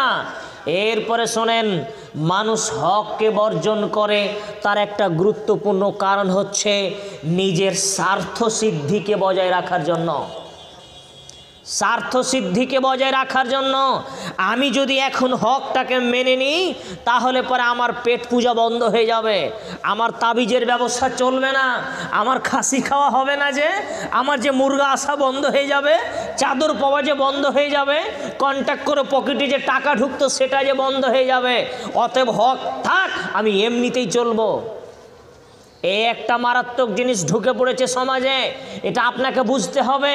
রাসূল সাল্লাল্লাহু আলাইহি ওয়াসাল্লাম বলছেন ইয়াবিহু দীনাহু বিআরযিম মিনাদ দুনিয়া। পৃথিবীর এমন একটা সময় চলে আসবে, শুনে রাখো, পৃথিবীতে এমন একটা সময় চলে আসবে এক শ্রেণীর মানুষ ধর্মকে বিক্রি করে খাবে। ধর্ম বিক্রি হয়, এটা আল্লাহ রাসূল বলছেন, শুনেন তিরমিজির হাদিস। ধর্ম বিক্রি হবে, ধর্ম টাকা দিয়ে কিনে পাওয়া যাবে গো। আপনাদের দেশে কি ধর্ম বিক্রি হয়? আপনাদের দেশে ধর্ম বিক্রি হয়? আমাদের দেশে ধর্ম কিনে পাওয়া যায়, টাকা দিয়ে ইসলাম কিনে পাওয়া যায়, টাকা দিয়ে ইসলাম কিনে পাওয়া যায়। কিভাবে? কিভাবে? আপনি আমাকে ফোন দিয়েছেন, আপনি আমাকে ফোন দিয়েছেন, শামসুদ্দিন সাহেব আপনাকে একটা প্রোগ্রামের জন্য দাওয়াত করছি। তো জি, কত তারিখ? অমুক মাসের এত তারিখে। তো ডেট ফাঁকা আছে? জি ডেট ফাঁকা আছে। আচ্ছা ঠিক আছে, তাহলে ডায়েরিতে লিখে নেন। তা আমি লিখে নেওয়ার পূর্বে এবার বলছি, আচ্ছা শোনেন, আমার অ্যাকাউন্ট নাম্বারটা নিয়ে নেন, দিয়ে 15,000 টাকা ভরে দেন। এখন আমি আপনি স্টেজে গেছি, কি হয়েছে? শুধু ডেট চলছে, শুধু ডেট চলছে, আর ডেট চলাকালেই বলছি আমার অ্যাকাউন্ট নাম্বারটা নিয়ে নেন, যে আমার ব্যালেন্সটা ভরে দেন, এত টাকা আমার ভরে দেন। এখন আপনার প্রোগ্রামেই উপস্থিত হলাম না, টাকা আগাম নিয়ে নিয়েছি আমি। এই দেখেন, ধর্ম আমি বিক্রি করছি, ধর্ম আমি বিক্রি করছি। সম্মানে উপস্থিতি, দুনিয়ার এই বর্তমান বিশ্বে ধর্ম বিক্রি হচ্ছে। আমার একজন ক্লাসমেট, সে জঙ্গিপুরে পড়াশোনা করেছে। তো সে বলছে যে আমাদের ওখানকার মুফতিরা একটা বিশেষ প্রক্রিয়া চালু করেছে। কি চালু করেছে? কেউ যদি কোনো ফতোয়া জিজ্ঞাসা করতে আসে তাহলে আগে 1,500 টাকা লাগবে, তারপরে উত্তর দেওয়া হবে, নাহলে উত্তর দেওয়া হবে না। বলে কেন? বলে আমি 14 বছর খেটে মাদ্রাসায় পড়বো আর তোমাকে ফ্রি ফতোয়া দিব? কথা বুঝছেন? আমি 14 বছর মাদ্রাসায় পড়লাম, তো এমনি ফতোয়া দেওয়া হবে না, আগে টাকা জমা করো তারপরে ফতোয়া দেব। অবাক করা কথা, হচ্ছে নাকি সব কাণ্ড? নাউজুবিল্লাহি মিন জালিক। ধর্ম এক সময়ে বিক্রি হবে। আজ ধর্ম বিক্রি হয়, ধর্ম বাজারে কিনে পাওয়া যায়। সাবধান! যে সমস্ত মুরব্বী, যে সমস্ত আলেম ওলামা, যে সমস্ত পীর মাশায়েখ, যে সমস্ত বক্তা, যে সমস্ত ইমাম সাহেব, যে সমস্ত হেড মাওলানা সাহেব ধর্মকে বিক্রি করে, সাবধান, এদের সাথে আপনি ধর্ম ক্রয় করতে যেন না, তো আপনাকে ভেজাল ধর্ম দিবে, আপনাকে ভেজাল ধর্ম দিবে। ভেজাল ধর্ম মানে তাবিজ নিলেও টাকা লাগে। আপনার দেশের হয় না? তাবিজ নিয়ে টাকা নেই হুজুরেরা? নাউজুবিল্লাহ, কত বড় অন্যায়! এক তাবিজ বাঁধা অন্যায়, শিরক।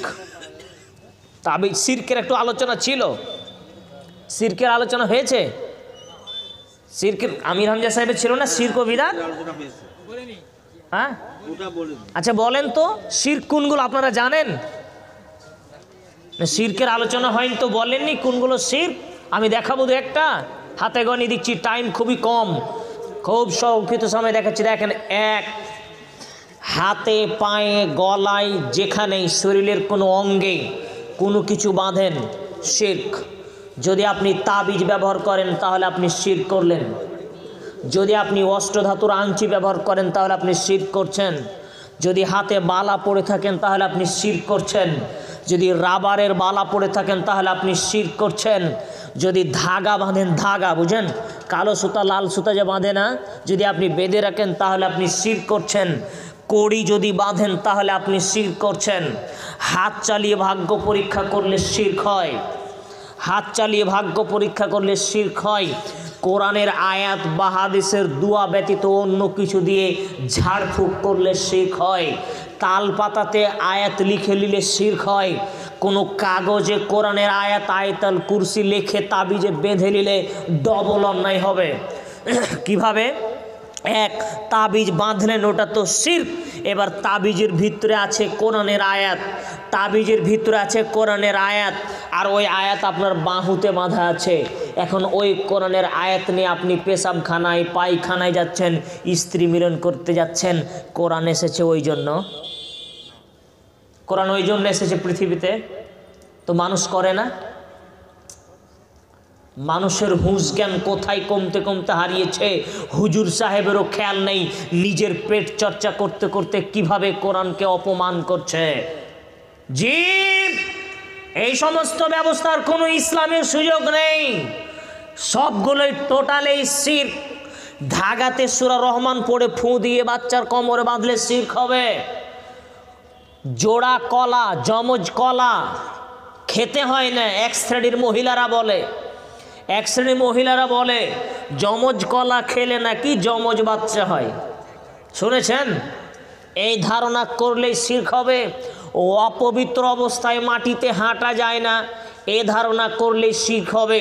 ও অপবিত্র অবস্থায় সিম গাছ থেকে সিম ছিঁড়তে পারবেন না, বেগুন তুলতে পারবেন না, এই ধারণা করলেই শিরক হবে। সন্ধ্যাবেলায় ঝাড় দিয়ে বাড়ির আবর্জনা বাইরে ফেলতে হয় না, এই ধারণা করলেই শিরক হবে। দুজন মিলে বিছানার চাদর বিছাতে হয় না, এই ধারণা করলেই শিরক হবে। সকালবেলায় প্রথম দোকানদারেরা ধার দেয় না, আপনাদের দেশে হয়? এই ধারণা করলেই শিরক, ধারণা করলেই শিরক। সন্ধ্যাবেলায় লবণ ধার দেওয়া লাগে না, বাড়ি থেকে হলুদ ধার দেওয়া লাগে না, এই ধারণা করলেই শিরক হবে। কত শিরক, কত শিরক! আল্লাহুস সামাদ। শিরকের বেড়া জালে মুসলিম উম্মাহ হাবুডুবু খাচ্ছে। তা গাছ বাঁধলে শরীরে, গাছ বাঁধে না অনেকে, কোনো গাছ বাঁধলে শিরক হবে। কারো জন্ডিস হলে একটা মালা ব্যবহার করে, আমাদের দেশে মালা দেয়, ওই মালা পড়লে শিরক হবে, শিরক হবেই, এতে কোনো সন্দেহ নেই। শোনেন, আমি আপনাকে আরও দু একটা দেখাই। আপনি গাড়ি নিয়ে, বাইক নিয়ে, গাড়ি নিয়ে কোথাও যাচ্ছেন, হঠাৎ করে আপনার গাড়ির আগে দিয়ে একটা বিড়ালের বাচ্চা দড়ি চলে গেল, এই রে বিপদ, আর যাবে না যতক্ষণ না ওটা একটা, আপনার আমাদের ভাষায় বলে একটা ফাঁড়ি বা ফাঁড়া, এই ফাঁড়া পার কি বিপদ চলে এলো, এই ধারণা করলেই শিরক হবে, ধারণা করলেই শিরক হবে, তো কোনো সন্দেহই নেই। শিরক তাহলে কত আমরা করি, কত আমরা শিরক করি। গরু ছাগলকে লাথি দিয়ে মারতে হয় না, এই ধারণা করলেই শিরক হয়। আমি বলিনি যে লাথ দিয়ে মারতে হয়, ভালো করে বুঝেন কথাটা। আচ্ছা বলেন তো, একটা গরু বা ছাগলকে লাঠি দিয়ে যদি মারি তাহলে বেশি লাগবে না লাথ দিয়ে বেশি লাগবে? লাঠি দিয়ে বেশি লাগবে না? তো লাঠি থেকে তো লাথ দিয়ে বেশি মারা ভালো। আমি বলছি না লাথ দিয়ে মারতে হবে, কিন্তু ধারণা কেন করছেন আপনি যে মারতে হয় না? এই হয় না ধারণা করলেই শিরক হবে, হয় না ধারণা করলেই শিরক হবে। আপনি বাড়ি থেকে বেরিয়ে যাচ্ছিলেন বাজারের দিকে, হঠাৎ করে বাড়ি থেকে ডাক দিল, ওগো শুনছো? আহা, পিছন থেকে ডেকে ফেললো রে, অশুভ, তাই না? এই ধারণা করলেই শিরক হবে। ইসলামে অশুভ লক্ষণ বলে কোনো কিছু নেই। পায়রা উড়িয়ে ভাগ্য পরীক্ষা করলে শিরক হবে। কত শিরক মানুষ করছে, কত শিরক মানুষ করছে। আল্লাহু আকবার। বিয়ে শাদির সময় বহু নারী পুরুষ নতুন বর কনে হাতে একটা লোহা নিয়ে থাকে, দেখেছেন আপনাদের দেশে? একটা চাকু, একটা কাঁচি, একটা লোহা নিয়ে থাকে। বলে কেন?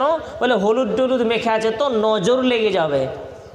আরে বাবা, যার নজর লাগার তার তো লেগেই গেছে, আর নতুন করে কার নজর লাগবে? এই ধারণা করলেই শিরক হবে, ধারণা করলেই শিরক হবে। পেঁচা, পেঁচা পাখি বুঝেন না? এই পেঁচা পাখি রূপ পরিবর্তন করে বাচ্চার নাকি ক্ষতি করে দেয়, বাচ্চাকে ধরে নেই, এই ধারণা করলেই শিরক হবে। এরপরে বহু মানুষকে দেখা যায়, আমাদের দেশে বলে ওকে ভূতে ধরেছে, আপনাদের দেশে কি বলে? এরকম হয় না? তো তাকে তার ভূত তাড়ানোর জন্য ডালা সাজায়, 7 রকম খাবার লাগে, বনশি লাগবে, এটা ওটা লাগবে, দিয়ে তারপরে হয় তাকে গঙ্গায় ভাসাবে, আর না হয় চৌরঙ্গি মোড়ের রাস্তায় কোথাও ফেলবে, ইত্যাদি ইত্যাদি করলেই শিরক হবে, করলেই শিরক হবে। হঠাৎ করে বাচ্চার চোখ বড় বড় হয়ে গেছে, মরা মরা অবস্থা, যান যায় যায়, এখন কি করতে হবে? বলে এখন কার টালির বাড়ি আছে খুঁজো। টালির বাড়ি বুঝেন তো, টালি টালি, তো ওই টালি উঠিয়ে নিয়ে, এই হচ্ছে টালির বাতা, আমরা বাতা বলি, আপনারা কি বোঝেন? ওই বাতা। তো বাচ্চাকে বাতার এই পাশ দিয়ে ভরবে আর এই পাশ দিয়ে মানে বাতাটাকে জ্যাম করাবে বারবার। তো এইভাবে করবে 7 বার। দিয়ে করার পর ওই ছেলের পক্ষ থেকে একজন ব্যক্তি এক চোপ বা এক কোপে একটা কলার গাছ কেটে ফেলবে।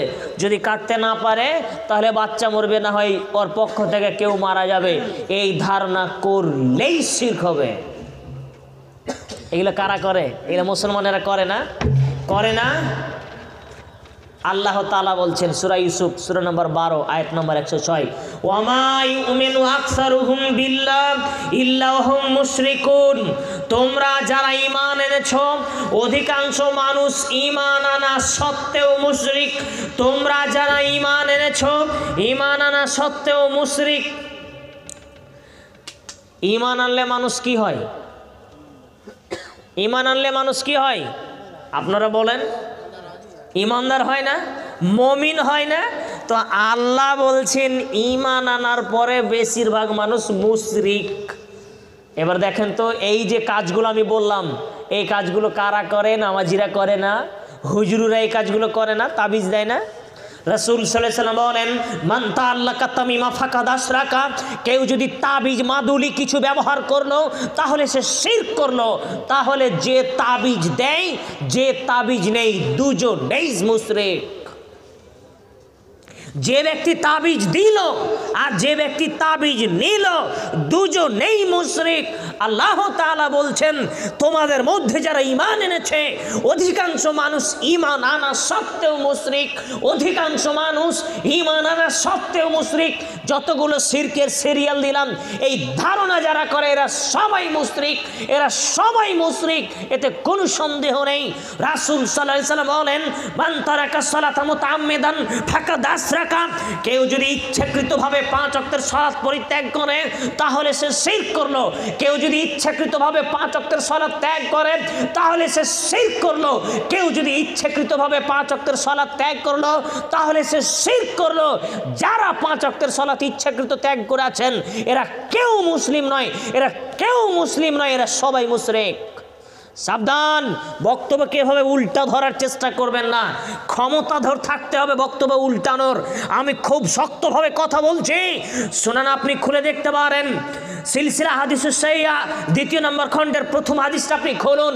মেহজান রাদিয়াল্লাহু তাআলা আনহু বলেন, আমরা একদা কুন্না ইন্নান নবী সাল্লাল্লাহু আলাইহি সাল্লাম, আমরা একদা রাসূল সাল্লাল্লাহু আলাইহি সাল্লামের এখানে উপস্থিত বসে আছি।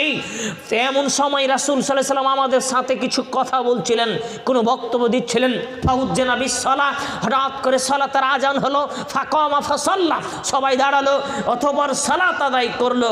সুম্মা রাজা, আল্লাহর নবী এবং সাহাবীরা সালাত আদায় করে আবার তিনি এলেন। এসে দেখছেন যে হাদিস বর্ণনা করছে মেহজান, তিনি বলছেন যে আমি রাসূলের সাথে সালাত আদায় করতে যাইনি, আমি বসেই ছিলাম।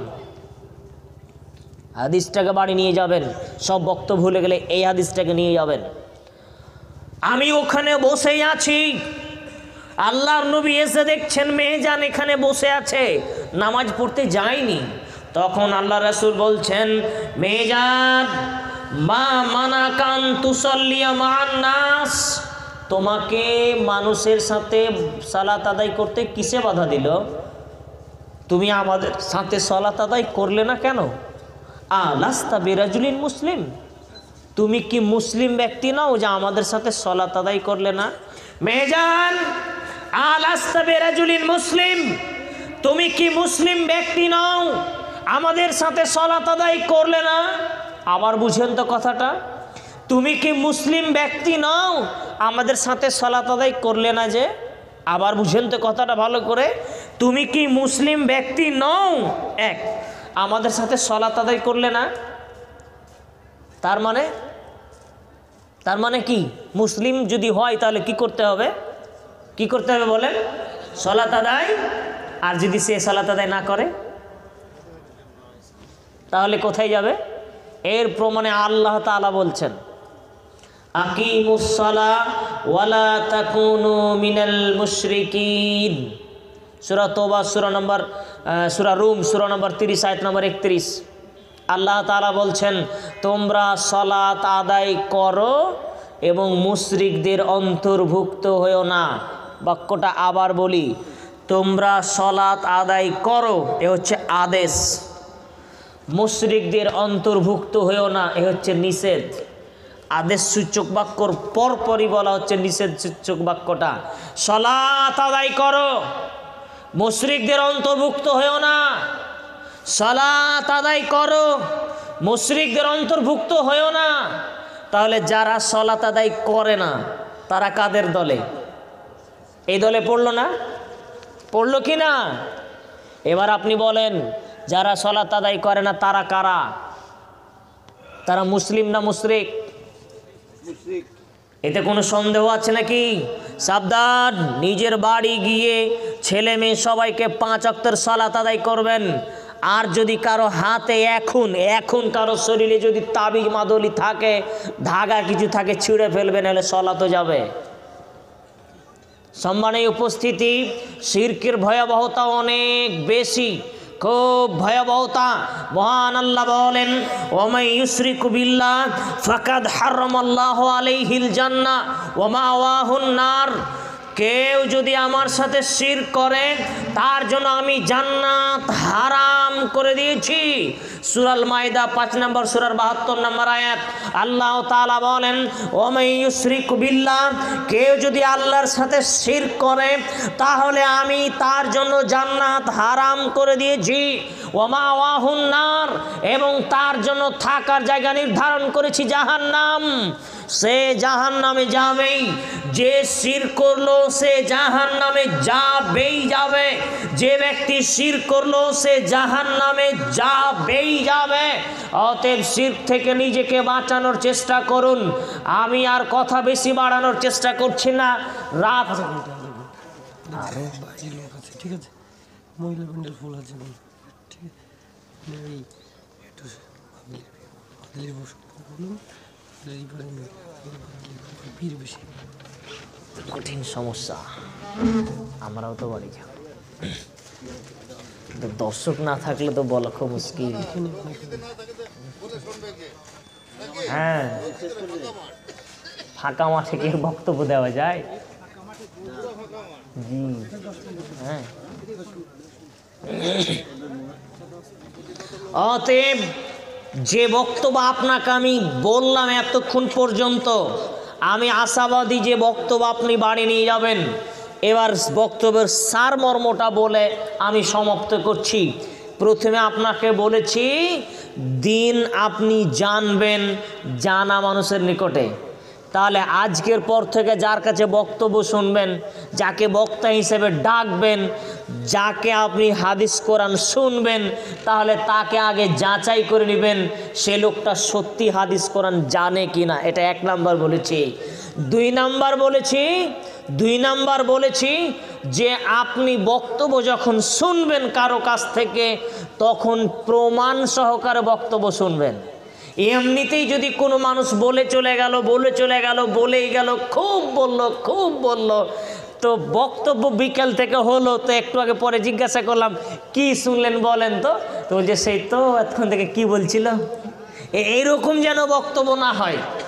8 ঘন্টা বক্তব্য শুনবো, তো 8 ঘন্টা দিয়ে যেন কিছু একটা বিষয় আলোচনা হয়, আর সব থেকে ভালো হবে পরবর্তীতে কোনো বক্তা যদি আসে, বিষয় তাকে ডেট নেওয়ার সময় দিয়ে দিতে হবে, আপনাকে এই বিষয়ে কথা বলতে হবে, বা তাকেই বলতে হবে যে আপনি কি বিষয়ে কথা বলবেন বলুন। বিষয় ভিত্তিক আলোচনা হবে, কোরআন হাদিস থেকে প্রমাণ সহকারে বক্তব্য হবে। এটা 2 নাম্বার আপনাকে আমি বুঝার চেষ্টা করেছি। নাম্বার 3 আপনাকে বলেছি, দেখেন আপনি দিন মানেন, দিন বুঝেন, কিন্তু আপনি কারো দোহাই দিয়ে দয়া করে দিন মানবেন না। কোনো আলেমের, কোনো বুজরুকের, কোনো পীর বাবার, কোনো অলির, কোনো আউলিয়ার, কোনো দরবেশের, কোনো মুহাদ্দিসের, কোনো বক্তার, কোনো ইমামের, কোনো মাওলানার, কোনো মুফতির, কোনো মুহাদ্দিসের, পৃথিবীর কোনো মানুষের দোহাই দিবেন না। একজন মানুষের দোহাই দিবেন যার নাম মুহাম্মদ সাল্লাল্লাহু আলাইহি সাল্লাম। তার কথার ভিত্তিতে বক্তব্য হবে, তার কথার ভিত্তিতে আপনি দিন মানবেন। এটা তৃতীয় নম্বরে বলেছি। 4, আপনাকে আমি বলেছি, দেখেন আপনি যখন সত্যটাকে মানবেন, সঠিকটাকে মানবেন, সত্য দিনের ওপরে টিকে থাকবেন, তখন আপনার ওপরে যে কত দিক থেকে ঝড় ঝাপটা বাধা বিচ্ছেদ আসবে, তখন আপনাকে মাজা ভেঙে পড়লে হবে না। আপোষহীন সংগ্রাম করে হকের পক্ষে লড়াই করতে হবে, হকের ওপর টিকে থাকতে হবে, হককে আপনি ছেড়ে কখনোই যাবেন না। 5 নম্বর আপনাকে আমি দেখাচ্ছি কিছু শিরকের বিষয়ে কথা। যেই সমস্ত শিরকের বিষয়গুলো বললাম, বিশেষভাবে আপনাকে আমি বলছি, এই মুসলিম জাতির এক শ্রেণীর মানুষ এরা তাবিজ মাদুলি পড়াকে শিরকি মনে করছে না। এরা ভাবছে যে কোরআনের আয়াত দিয়ে তাবিজ নিচ্ছে, এটা কি আর শিরক হতে পারে? এই এত বড় ভাবনা কোরআনের আয়াত দিয়ে বলছে। আর আমি আজকে বললাম আমার বক্তব্যে, কোরআনের আয়াত দিয়ে কেউ যদি তাবিজ বাঁধে তাহলে তার ডবল পাপ হবে। এমনি তাবিজ পড়লে যত পাপ হয়, কোরআনের আয়াত দিয়ে তার ডবল পাপ হয়। কেন? এমনি তাবিজে কোরআনকে অপমান করা হয় না, আর কোরআনের আয়াত দিয়ে তাবিজ করলে কোরআনকে অপমান করা হয়। ওই যে একটু আগে বললাম কোরআন আমার বাহুতে বাঁধা আছে, ওই কোরআন নিয়ে পেশাব পায়খানায় ঢুকছি, তাহলে আমি কি কোরআনকে অপমান করছি না? অতএব তাবিজ মাধুলি এমনিতেই শিরক, বড় গুনাহ, আর কোরআন দিয়ে তাবিজ বাঁধা ডবল গুনাহ। জি, রাসূল সাল্লাল্লাহু আলাইহি সাল্লাম বলেন, মান তাআল্লাকা তামিমা ফাকাদ আশরাকা, কেউ যদি তাবিজ মাদুলি বালা অষ্টদাংটু শরীরের অঙ্গ প্রত্যঙ্গে কোনো কিছুই বাঁধে, তাহলে সে শিরক করলো। সুনান আবু দাউদে হাদিসটি রয়েছে। অতএব এই সমস্ত শিরক থেকে নিজেকে বাঁচানোর চেষ্টা করবেন। 5-6 নম্বর আপনাকে বিষয় আমি বুঝালাম, সলাৎ পরিত্যাগ করাটাও শিরক, সলাৎ পরিত্যাগ করাটাও শিরক।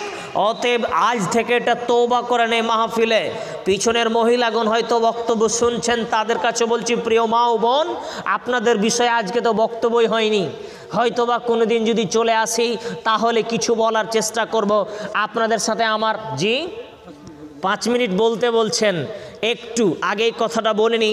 6 নম্বরের বিষয় বলেছি যে সলাৎ ত্যাগ করা হচ্ছে শিরক। অতএব সলাৎ ত্যাগ করে কেউ থাকবে না। সলাৎ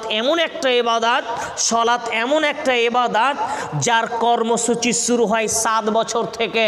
শুনুন, আবু দাউদের 495 নম্বর হাদিস এসেছে, আমর ইবনে শুআয়ব রাদিয়াল্লাহু তাআলা আনহু তার দাদু তার পিতা থেকে বর্ণনা করছেন, তার পিতা তার দাদার মধ্যে থেকে বর্ণনা করে তিনি বলেন, রাসূল সাল্লাল্লাহু আলাইহি সাল্লাম বলেছেন, মুরু আওলাদুকুম বিসসালাহ, তোমরা তোমাদের ছেলে মেয়েদেরকে সলাতের আদেশ দাও, তোমরা তোমাদের ছেলে মেয়েদেরকে সলাত আদায় করতে বলো যখন তাদের বয়স 7 বছর। 7 বছর হলে মাকে বলতে হবে তার মেয়েকে, ফাতেমা আম্মু চলো আম্মু নামাজ পড়তে হবে।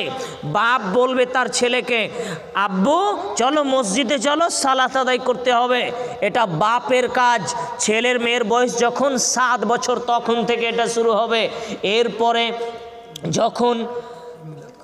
যখন তার বয়স হবে 10 বছর, ছেলে বা মেয়ের বয়স হবে 10 বছর, তখন আল্লাহ রাসূল বলছেন, ওয়াজরিবুহুম আলাইহা, এখনো যদি আপনার ছেলে আপনার মেয়ে সালাত আদায় না করে তাহলে তাকে পিটিয়ে সালাত আদায় করাও। এটা বাপের জিম্মেদারি, এটা মায়ের জিম্মেদারি, দায়িত্ব।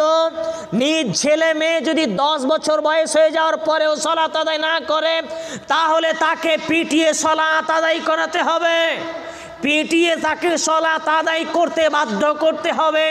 যতদিন পিটানোর মতন পরিবেশ পরিস্থিতি থাকে ততদিনই পিটিয়ে সালাত আদায় করাতে হবে। এবার বাপও সালাত আদায় করে না, মাও সালাত আদায় করে না, এবার আগে কাকে পিটাতে হবে? এটা তো আল্লাহ রাসূল বলছেন, আমি হাদিসের অনুবাদ করছি। শুনুন, আবু দাউদ প্রথম খণ্ডে কিতাবুস সালাত হাদিস নাম্বার 495। এবার কি হবে? অতএব রাসূলের কথাকে মূল্যায়ন করতে হবে। একটু মা বোন আপনাদের ব্যাপারে একটু বলছি শুনেন। আপনাদের ব্যাপারে মহান আল্লাহ বলেন, ওয়াকরনা ফি বুয়ুতিকুন্না ওয়ালা তাবাররাজনা তাবাররুজাল জাহিলিয়াতিল উলা। হে মুসলিম নারীরা শোনো, জাহেলিয়াতের যুগে, বন্যতার যুগে, বর্বরতার যুগে, অসভ্যতার যুগে নারীরা যেভাবে নিজেদের রূপ লাবণ্যকে প্রদর্শন করে চলতো, তোমরা তোমাদের রূপ লাবণ্য ওইভাবে প্রকাশ করে চলো না। জাহেলিয়াতের যুগে, বন্যতার যুগে, বর্বরতার যুগে, অসভ্যতার যুগে নারীরা নিজেদের রূপ চর্চা করে, নিজের রূপ লাবণ্য প্রকাশ করে রাস্তায় চলতো। অর্থাৎ নিজের রূপ চর্চা করে পরপুরুষকে দেখানো জাহেলি কর্ম। নিজের রূপ চর্চা করে পরপুরুষের সামনে চলাফেরা করা, এ হচ্ছে বর্বর, অসভ্য, নোংরা চরিত্রের মেয়ে কর্ম। শোনেন প্রিয় মা বোন, আপনাকে বলছি, আপনি শুনে রাখুন, নিজের রূপ লাবণ্য চর্চা করে, নিজের চেহারাকে সৌন্দর্য মেকআপ করে পরপুরুষের সামনে বেরিয়ে আসা, এ হচ্ছে জাহেল, অজ্ঞ, বর্বর, বন্য, অসভ্য, নোংরা চরিত্রের কর্ম বলে আল্লাহ তাআলা উল্লেখ করেন। মহান আল্লাহ বলেন, কুল ইয়া আইয়ুহান নবী কুল লিআজওয়াজিকা ওয়া বানাতিকা ওয়া নিসাইল মুমিনিনা ইউদনিনা আলাইহিন্না মিন জালাবিবিহিন্না। হে নবী মুহাম্মদ সাল্লাল্লাহু আলাইহি সাল্লাম, আপনি আপনার স্ত্রীগণকে বলেন, আপনি আপনার কন্যাদেরকে বলেন, আপনি সারা পৃথিবীর মুসলিম নারীদেরকে বলেন, তারা যেন নিজেদেরকে বড় চাদর দিয়ে, ওড়না দিয়ে, হিজাব দিয়ে, ইসলামিক পোশাকে নিজেকে আবৃত করে নেই। ওয়ালা ইউবদিনা জিনাতাহুন্না, তারা যেন তাদের জিনাত প্রকাশ না করে, তারা যেন তাদের জিনাত প্রকাশ না করে। জিনাত কথার অর্থ হচ্ছে রূপ লাবণ্য, সৌন্দর্য। জিনাত কথার অর্থ হচ্ছে আপনার অলংকার পড়ার স্থান। অর্থাৎ আল্লাহ তাআলা বলতে চাইছেন, তারা যেন তাদের অলংকার পড়ার স্থান প্রকাশ না করে। অর্থাৎ অলংকার যেগুলো তো নারীরা পড়ে নাকে, কানে, গলায়, কপালে, এই সমস্ত অঙ্গ প্রত্যঙ্গগুলি যেন না দেখায়, আল্লাহ তাআলা উল্লেখ করে বলেন, অতএব নারী তুমি সাবধান থাকো। রাসূল সাল্লাল্লাহু আলাইহি সাল্লাম বলেন, আল মারাতু আওরাতুন, মহিলারা ঢেকে রাখার বস্তু। আল মারাতু আওরাতুন, মহিলারা ঢেকে রাখার বস্তু। ফাইজা খরাজাত ইস্তাসরাফা শাইতান, যখনই তারা বাড়ি থেকে বের হয়, ঢেকে রাখা বস্তুকে যদি উদাম করা হয়, তখন শয়তান তার প্রতি কুদৃষ্টি নিয়ে তাকায়, শয়তান তার প্রতি ফ্যাল ফ্যাল করে চেয়ে থাকে। অতএব মা বোনদের জন্য এতটুকু উপদেশ দিয়ে আমি বলতে চাইছি যে আপনি সাবধান থাকেন। যারা, যে সমস্ত নারীরা ছোট পোশাক পরে, খাটো পোশাক পরে, নোংরা পোশাক পরে, অধর্মী বিধর্মীদের পোশাক পরে, নায়িকাদের পোশাক অনুসরণে নিজে থেকে সজ্জিত করে, রূপ লাবণ্য চর্চা করে, পরপুরুষকে আকৃষ্ট করে, নিজেরাও তাদের দিকে বিকর্ষিত হয়, রাসূল সাল্লাল্লাহু আলাইহি সাল্লাম তাদের ব্যাপারে বলেছেন, লা ইয়াদখুলনাল জান্নাহ, এই মেয়েরা জান্নাতে যাবে না, এই মেয়েরা জান্নাতে যাবে না, এই মেয়েরা জান্নাতে যাবে না। শুধু কি জান্নাতে যাবে না, ওয়ালা ইয়াজিদনা রিহাহা ফা ইন্না রিহা লা ইউজাদু মিন মাসিরাতিন কাযা ওয়া কাযা। জান্নাতে যাওয়া বহুদূরের কথা, জান্নাতের সুগন্ধিও পাবে না। জান্নাতে যাওয়া বহুদূরের কথা, জান্নাতের সুগন্ধিও পাবে না। শুনেন প্রিয় মা ও বোন, যেই মেয়েরা মাথার চুল উন্মুক্ত করে চলাফেরা করে, এই মেয়েদের জান্নাতে যাওয়া বহু দূরের কথা, জান্নাতের সুগন্ধিও পাবে না। যে মেয়েরা খাটো পোশাক পরে চলেন, তাদের জান্নাতে যাওয়া বহু দূরের কথা, জান্নাতের সুগন্ধিও পাবে না। যেই মেয়েরা ছোট পোশাক পরে চলে, তাদের জান্নাতে যাওয়া বহু দূরের কথা, জান্নাতের সুগন্ধিও পাবে না।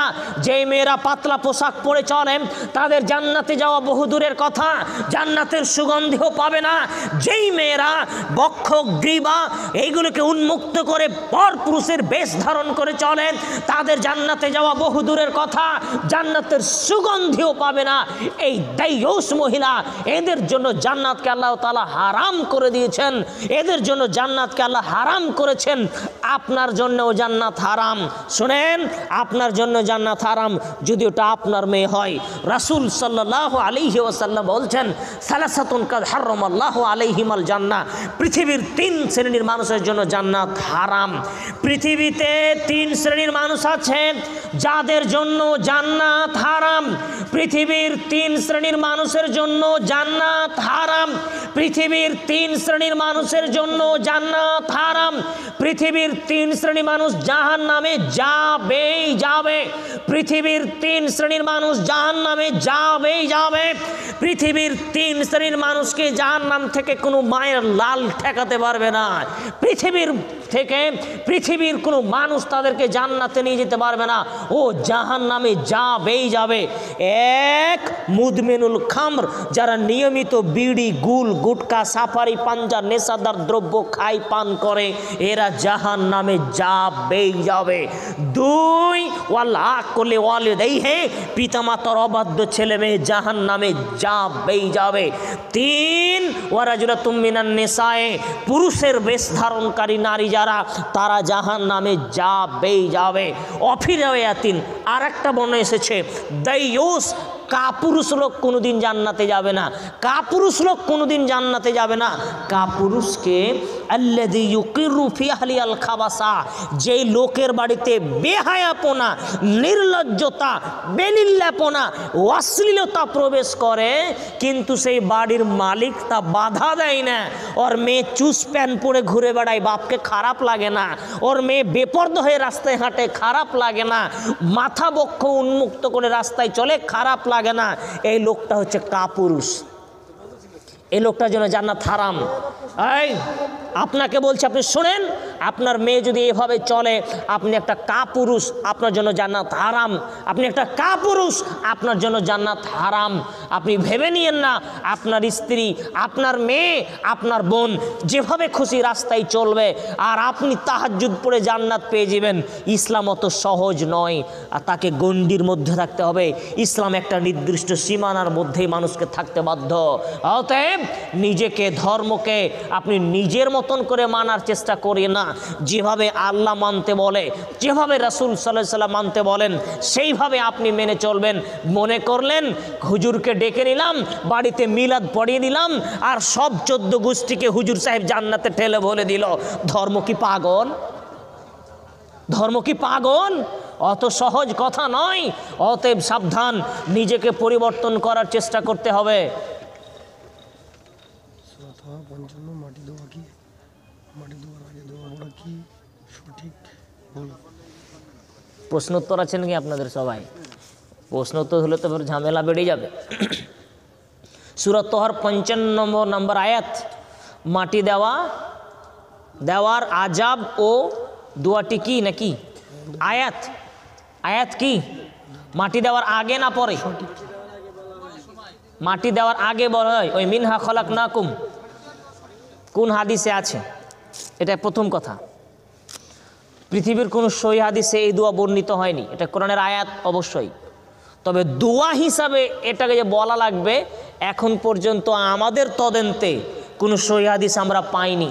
যদি আপনাদের আলেম ওলামা কেউ পেয়ে থাকেন তাহলে দেখাবেন, এটা পরিষ্কার কথা বলছি। এবার দ্বিতীয় নম্বর কথা হচ্ছে, মাটি দেওয়ার ক্ষেত্রে নির্দিষ্ট কোনো দোয়া ওই বিষয়ে এরকম কোনো হাদিসে নাই। আপনি এমনি বিসমিল্লাহ বলে মাটি দিচ্ছেন, এটা সব কাজের শুরুতে যে বিসমিল্লাহ, আপনি মাটি দেন, ঠিক আছে।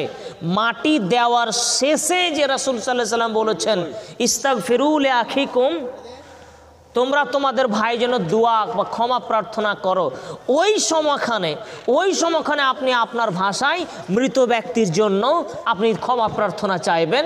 এ হচ্ছে সঠিক এবং শুদ্ধ নিয়ম। বিস্তারিত দেখার জন্য আপনাকে 2-1টা বই দেখার অনুরোধ করছি। তার মধ্যে একটা হচ্ছে জানাজা দর্পণ, একটা বই আছে আব্দুল হামিদ মাদানী লেখা, আপনি সেখানে দেখতে পারেন। এবং আর একটা আছে জানাজার বিধান, আল্লামা নাসিরুদ্দিন আলবানীর এই বিষয়ে স্পষ্টভাবে তিনি বিস্তারিত আলোচনা করেছেন। জাযাকাল্লাহ খায়র। নামাজের পরে দোয়া করে ফরজ। জি জি, হ্যাঁ ওটাই বললাম যে না ওইরকম কোনো সহি হাদিসে নেই। জি না, ওই দোয়া বলা যাবে না, না ওই দোয়া হাদিসে বর্ণিত হয়নি আমার তদন্তে, আমি যতটা পেয়েছি। জি না, ওটা চলবে না, ওটা ছেড়ে দিতে হবে, এমনি আপনি মাটি দিবেন। জি, ফরজ নামাজের পরে হাত তুলে দোয়া করে কি? ফরজ নামাজ এইদিকেও আছে, এখানে বেশি আছে। এখানে বেশি। প্রশ্ন উত্তর পর্ব সাধারণত এইভাবে তো হয় না। ভাই প্রশ্ন করেছেন ফরজ নামাজের পর, প্রত্যেক ফরজ নামাজের পর হাত তুলে দেওয়া, শুধু প্রত্যেক ফরজ নামাজের পরে নয়, ফরজ নামাজের পর, জুমার সালাতের পর, ইফতারের পর, ঈদের নামাজের পর। আমাদের দেশে আমরা দেখি দুই বাংলাতে যে সম্মিলিতভাবে সবাই একত্রিত হয়ে ইমাম সাহেব দোয়া বলেন আর সবাই আমরা আমিন আমিন বলি, এই একটা প্রথা আছে। তবে সঠিকভাবে কোরআন এবং সহিহ হাদিস যদি আপনি অনুধাবন করেন তাহলে এর বাস্তব রূপ কোরআন হাদিসে কোথাও বর্ণিত হয়নি, এটা পরিষ্কার কথা। এবার ফরজ নামাজের পরে কি করতে হবে, সূরা নিসা সূরা নাম্বার 4 আয়াত নাম্বার 103, আপনি খুলে দেখেন সূরা নিসা সূরা নাম্বার 4 আয়াত নাম্বার 103। আল্লাহ তাআলা বলেন ফরজ নামাজের পরে কি করবেন, ওটা আল্লাহ বলছেন। আল্লাহ বলছেন ফাইজা কদাইতুমুস সালাহ, যখন তোমরা সলাতকে সমাপ্ত করো, ফাজকুরুল্লাহ, তখন তোমরা আল্লাহর জিকির করো। কিভাবে করবেন ওটাও আল্লাহ বলছেন। কিয়ামান, দাঁড়িয়ে দাঁড়িয়ে করতে পারো, কুউদান, বসে বসে করতে পারো, ওয়া আলা জুনুবিহিম, ইচ্ছা হলে তোমরা শুয়েও করতে পারো। এবার কি আর সমস্যা থাকতে পারে? নামাজের পরে কি করতে হবে এটা আল্লাহ বলে দিচ্ছেন, কি করতে হবে, জিকির করতে হবে। এখন আমরা জানি যে জিকির এবং হাত তুলে দোয়া এই দুটো জিনিস এক নয়। জিকির বলতে কোন গালা বুঝাই?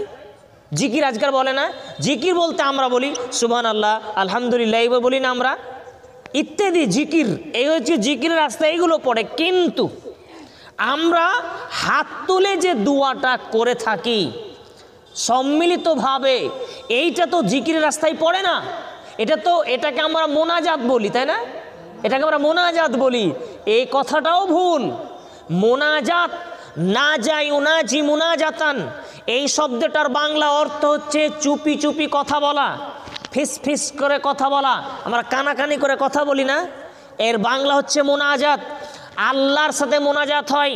সেই মুসলিম প্রথম খণ্ড কেতাবুল ঈমান, আবু হুরায়রা রাদিয়াল্লাহু তাআলা আনহু বলছেন রাসূল সাল্লাল্লাহু আলাইহি ওয়াসাল্লাম বলেছেন কসমতুস সালাতু বাইনি ওয়া বাইনা আবদি, সলাতকে আল্লাহ তাআলা বলছেন, আল্লাহ হাদিসে কুদসি আল্লাহ বলেন সলাতকে আমি আর আমার বান্দার মধ্যে আমি দুই ভাগ করেছি, এক ভাগ আমার জন্য, এক ভাগ আমার বান্দার জন্য, দুই ভাগ করেছি। কিভাবে? যখন আমার আল্লাহ, আমার বান্দা বলে আলহামদুলিল্লাহি রাব্বিল আলামিন, সমস্ত প্রশংসা সেই মহাজগতের প্রতিপালক আল্লাহ তাআলার জন্য, তখন আল্লাহ তাআলা বলেন হামিদানি আব্দি, আমার বান্দা আমার প্রশংসা করছে। আমি একটা কথা বলছি আর আমার বান্দা একটা বলছে, বান্দা বলছে আলহামদুলিল্লাহ রাব্বিল আলামিন, আল্লাহ তার উত্তরে বলছে আমার বান্দা আমার প্রশংসা করছে। বান্দা বলছে আল্লাহ বলছেন, বান্দা বলছেন আল্লাহ বলছেন। এই যে নামাজ চালু হলো, আল্লাহু আকবার বলে শুরু যখন হবে, সেখান থেকে নিয়ে সালাম ফিরা পর্যন্ত বান্দা বলে আর আল্লাহও বলে, কথা চলে না আল্লাহর সাথে? আল্লাহ বান্দা কথা চলছে। এই যে আল্লাহর সাথে বান্দার যে কথা হচ্ছে, এটা আমি আপনি শুনতে পাচ্ছি কি?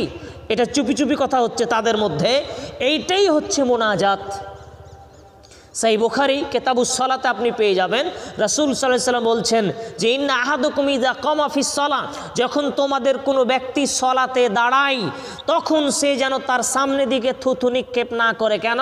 ফাইন্নাহু ইনাজিল্লাহ না যাই উনাজি, এখন সে তা আল্লাহর সাথে মোনাজাত করছে। আল্লাহর রাসূল বলছেন যখন কোনো মানুষ সলাতে দাঁড়ায় তখন মোনাজাত করে। আল্লাহ রাসূল বলছেন যখন কোনো মানুষ সলাতে দাঁড়ায় তখন মোনাজাত চালু। এবার সলাত শেষ আর মোনাজাত থাকবে কি থাকবে না? থাকবে না। তাহলে মোনাজাত নামাজের মধ্যে না নামাজের বাইরে? এবার আমাদের হুজুরেরা ওই মোনাজাতকে টেনে বের করে নিয়েছে, বের করে দিল। আচ্ছা আচ্ছা আচ্ছা, তিনি করেছেন। সভা সমিতির পরে যে দোয়া, মুসনাদ আহমদ, আবু দাউদ আপনি পড়ে দেখেন, রাসূল সাল্লাল্লাহু আলাইহি সাল্লাম, আয়েশা রাদিয়াল্লাহু তাআলা আনহা বলছেন যে সভা সমিতি, কোরআন তেলাওয়াত, সালাতের পরেও যে দোয়া বলতে হবে তা হচ্ছে সুবহানাকাল্লাহুম্মা ওয়া বিহামদিক আশহাদু আল্লা ইলাহা ইল্লা আনতা আস্তাগফিরুকা ওয়া আতুবু ইলাইকা। এ হচ্ছে রাসূলের দোয়া। জি না, এর বিধান কোথাও আমরা পাইনি। জি, বহু মানুষ করছে ভাই, বহু মানুষ করছে, জানতে অজান্তে, জেদ বশত, অহংকার বশত। আমি করবো, একটা ব্যাপার আছে, আমি করবো, আপনি কি করবেন করেন, আমি কম বুঝি? ব্যাপার হচ্ছে এই, আমি কি কম বুঝি তার থেকে? আমি করব না মানে আমি করব, আমি এটাই বুঝেছি আমি করব। এই ধরনের কিছু জেদও আমরা লক্ষ্য করছি। আল্লাহ তাদের যেন হেদায়েত দান করুন, সঠিক বুঝ দান করুন, আমিন। সৌদি আরবে মক্কাতে জোরে আমিন বলে, ফরজ নামাজের পরে সূরা ফাতিহার পরে জোরে আমিন বলে, এখানে আস্তে আমিন বলে, আর যারা জোরে আমিন বলে তাদের ইমামরা বাধা দেয়। সঠিক খেয়াল। এ তো খুবই মাসাইল যে শুরু করলেন আপনারা। জি, আমিন জোরে আসতে রাসূল সাল্লাল্লাহু আলাইহি সাল্লাম যেভাবে বলতে বলেছেন। আর 5টা আছে, আরো 5টা কি? মানে এই আর 3টি বাকি আছে। আচ্ছা আচ্ছা আচ্ছা, রাসূল সাল্লাল্লাহু আলাইহি সাল্লাম যেভাবে আমিন বলতে বলেছেন ওইভাবে বলতে হবে। তার আগে, প্রশ্নটি উত্তর দেওয়ার আগে একটা আপনাকে মানে খুব সংক্ষিপ্তভাবে বক্তব্য, প্রশ্ন উত্তর বুঝার একটা কথা বলছি। দেখেন, রাসূল সাল্লাল্লাহু আলাইহি সাল্লাম যেখানে, যেভাবে, যেই নিয়মে, যতটুকু, যেই ইবাদত করেছেন, আবার বলেন, রাসূল সাল্লাল্লাহু আলাইহি সাল্লাম যেখানে, যেইভাবে, যেই নিয়মে, যে যতটুকু, যে ইবাদত করেছেন, সারা পৃথিবীর মানুষকে ওইখানে, ওইভাবে, ওই নিয়মেই, অতটুকুই ওই ইবাদত করতে হবে, তাই নাকি? আবার বুঝেন, আবার বুঝেন, রাসূল সাল্লাল্লাহু আলাইহি সাল্লাম যেখানে, যেভাবে, যেই নিয়মে, যেই ইবাদত যতটুকু করেছেন, আমায়, আপনি, সৌদি, ইন্ডিয়া, বাংলাদেশ, সারা পৃথিবীর মানুষই ততটুকু সেই ইবাদত, সেইভাবে, সেই নিয়মে, সেই ইবাদত ততটুকুই করতে হবে। যেমন যেমন মাগরিবের ফরজ সালাত কয় রাকাত পড়ি? 3 রাকাত। নামাজ পড়া ভালো কাজ না খারাপ কাজ? এখন আমি যদি মাস্টারি করে বলি নামাজ তো ভালো কাজ, তো 4 রাকাত পড়ি, হবে? হবে? তাহলে এটা কেন বুঝলাম যে রাসূল সাল্লাল্লাহু আলাইহি সাল্লাম যেহেতু 3 পড়েছেন, এই জন্য আমরাও কি পড়ছি? 3 পড়ব। রাসূল সাল্লাম জুমার নামাজ পড়েছে 2, এই জন্য আমরা পড়ছি 2। ঠিক দোয়া বলেন, আমিন বলা বলেন, হাত বাঁধা বলেন, যাই বলেন না কেন, আগে দেখবো কাকে? রাসূল সাল্লাল্লাহু আলাইহি সাল্লামকে। তিনি কোনটা বলেছেন? এখন প্রশ্ন এসেছে আমিনের বিষয়টি। স্পষ্ট স্পষ্ট রাসূল সাল্লাল্লাহু আলাইহি সাল্লাম বলছেন, ইদা ক্বালা আল ইমামু গায়রুল মাগযুব আলাইহিম কুলু ওয়ালা যালিন কুলু আমিন। যখন তোমাদের ইমামগণ গায়রুল মাগযুব আলাইহিম ওয়ালা যালিন বলবে, তখন তোমরা বলো আমিন। সেই বুখারীর কিতাবুস সালাতে এসেছে, সাহাবীগণ বলছেন যে আমরা যখন আমিন বলতাম তো তখন তো পাকার মসজিদ ছিল না, তো পাকার মসজিদ না থাকলেও সেই মসজিদ গুনগুন করে বেজে উঠতো আমিনের জোরে। এটা হচ্ছে রাসূলের আমল। অতএব আমিন জোরে বলাই হচ্ছে রাসূলের নিয়ম, আর চুপ থেকে যাওয়া হুজুরের নিয়ম। অতএব বিস্তারিতভাবে দেখার জন্য অনুরোধ করব, একটা বই জাল হাদিসের কবলে রাসূল সাল্লাল্লাহু আলাইহি ওয়াসাল্লামের সালাত, মোজাফফর বিন মহসিন, পিস টিভির লেখক, বক্তা, লেকচারার। তার বক্তব্য নেটও পাওয়া যাচ্ছে এবং খুব সুন্দরভাবে তিনি মোনাজাতের বিষয়ে সারই মানদণ্ডে মোনাজাত বলে একটা বই লিখেছেন। আর এই সালাতের উপরে জাল হাদিসের কবলে রাসূল সাল্লাল্লাহু আলাইহি ওয়াসাল্লামের সালাত আপনারা দেখবেন, একবারে প্রমাণ সহকারে খুব খুঁটিনাটি করে আলোচনা করা হয়েছে। জাযাকাল্লাহ খায়ের।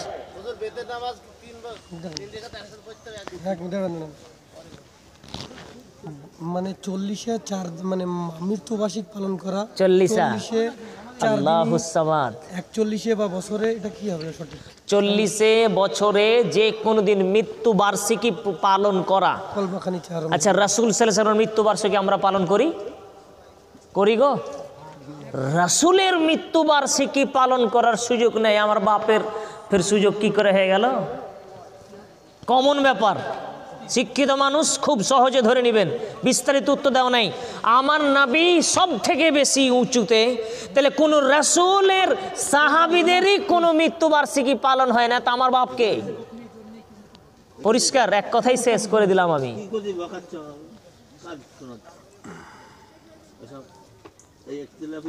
জি, মারামারি করা লাস্ট প্রশ্ন, কি দরকার? বেতন নামাজে পড়েছে? কোনো প্রয়োজন নেই। কোথায় মানুষ বোঝার মানুষ বেতর সালাতের যে বিষয়, রাসূল সাল্লাল্লাহু আলাইহি সাল্লাম 1 রিকাত বেতর পড়তেন, এটা বেশি উত্তম, তবে 3 রিকাত পড়া বৈধ। 1 রিকাত বেতর বেশি উত্তম, তবে 3 রিকাত বৈধ, এতে অসুবিধা নেই। বেতের নম্বরে হাত তুলে দোয়া করে যাবে? হ্যাঁ, ওটা নাই, কারণ হচ্ছে যে আত্মাহাত আমরা 2 রাকাতে পড়ি, ওই 2 রাকাতে আত্মাহাত না পড়ে না, একবার আমরা 3 রাকাতে হাত তুলে দোয়া করা যাবে কি? মানে যেরকম 4 রাকাত পড়ায় মাঝখানে 2 রাকাতে যে আত্মাহাত হ্যাঁ, পড়া হয়, ওই আচ্ছা, আত্মাহাত মানে 2 রিকাত শেষে একটা বৈঠক, তারপরে আবার 3 রিকাত পড়ে, আচ্ছা, 1 রাকাত যেটা পড়া হয় বৈঠকটা করবে না, একেবারে পড়বে। মাগরিব সালাতের মতো করে। ওনারা বলছে যে দুর্গাতে পড়ে নিয়ে প্রথম বৈঠক করবে। না, না, বৈঠকই হবে না ওখানে। চুপ করো, তোমরা যা বলছো বৈঠক করবে না, উঠে হাত তুলে মনে করবে, দোয়া ওটা করবে, তো হাত আলাদা, তুলে ওটা কোনো জানাজার তো জানা যায়, সবটা যেটা হয় ওটা আমরা বলছি না। আত্মাহাত বলছে যে আত্মাহাত পড়া হয়, আত্মাহাত বৈঠকটা হবে না, একেবারেই 3 রাকাত পড়বে। একেবারেই পড়তে হবে, মাঝে কোনো বৈঠক হবে না। জি জি, হ্যাঁ, মাঝখানে কোনো বৈঠক হবে না, একই সালামে মাঝখানে কোনো বৈঠক না, একটাই বৈঠক হবে, ডবল কোনো বৈঠক নেই।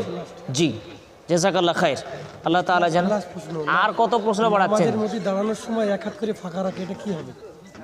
না না, ও ব্যাপার হচ্ছে মান সাদ্দা ফুরজাতান বানাল্লাহু লাহু বাইতান ফিল জান্নাহ, কেউ যদি ফাঁকা বন্ধ করে তাহলে আল্লাহ তাআলা তার জন্য জান্নাতের একটা ঘর নির্মাণ করবেন।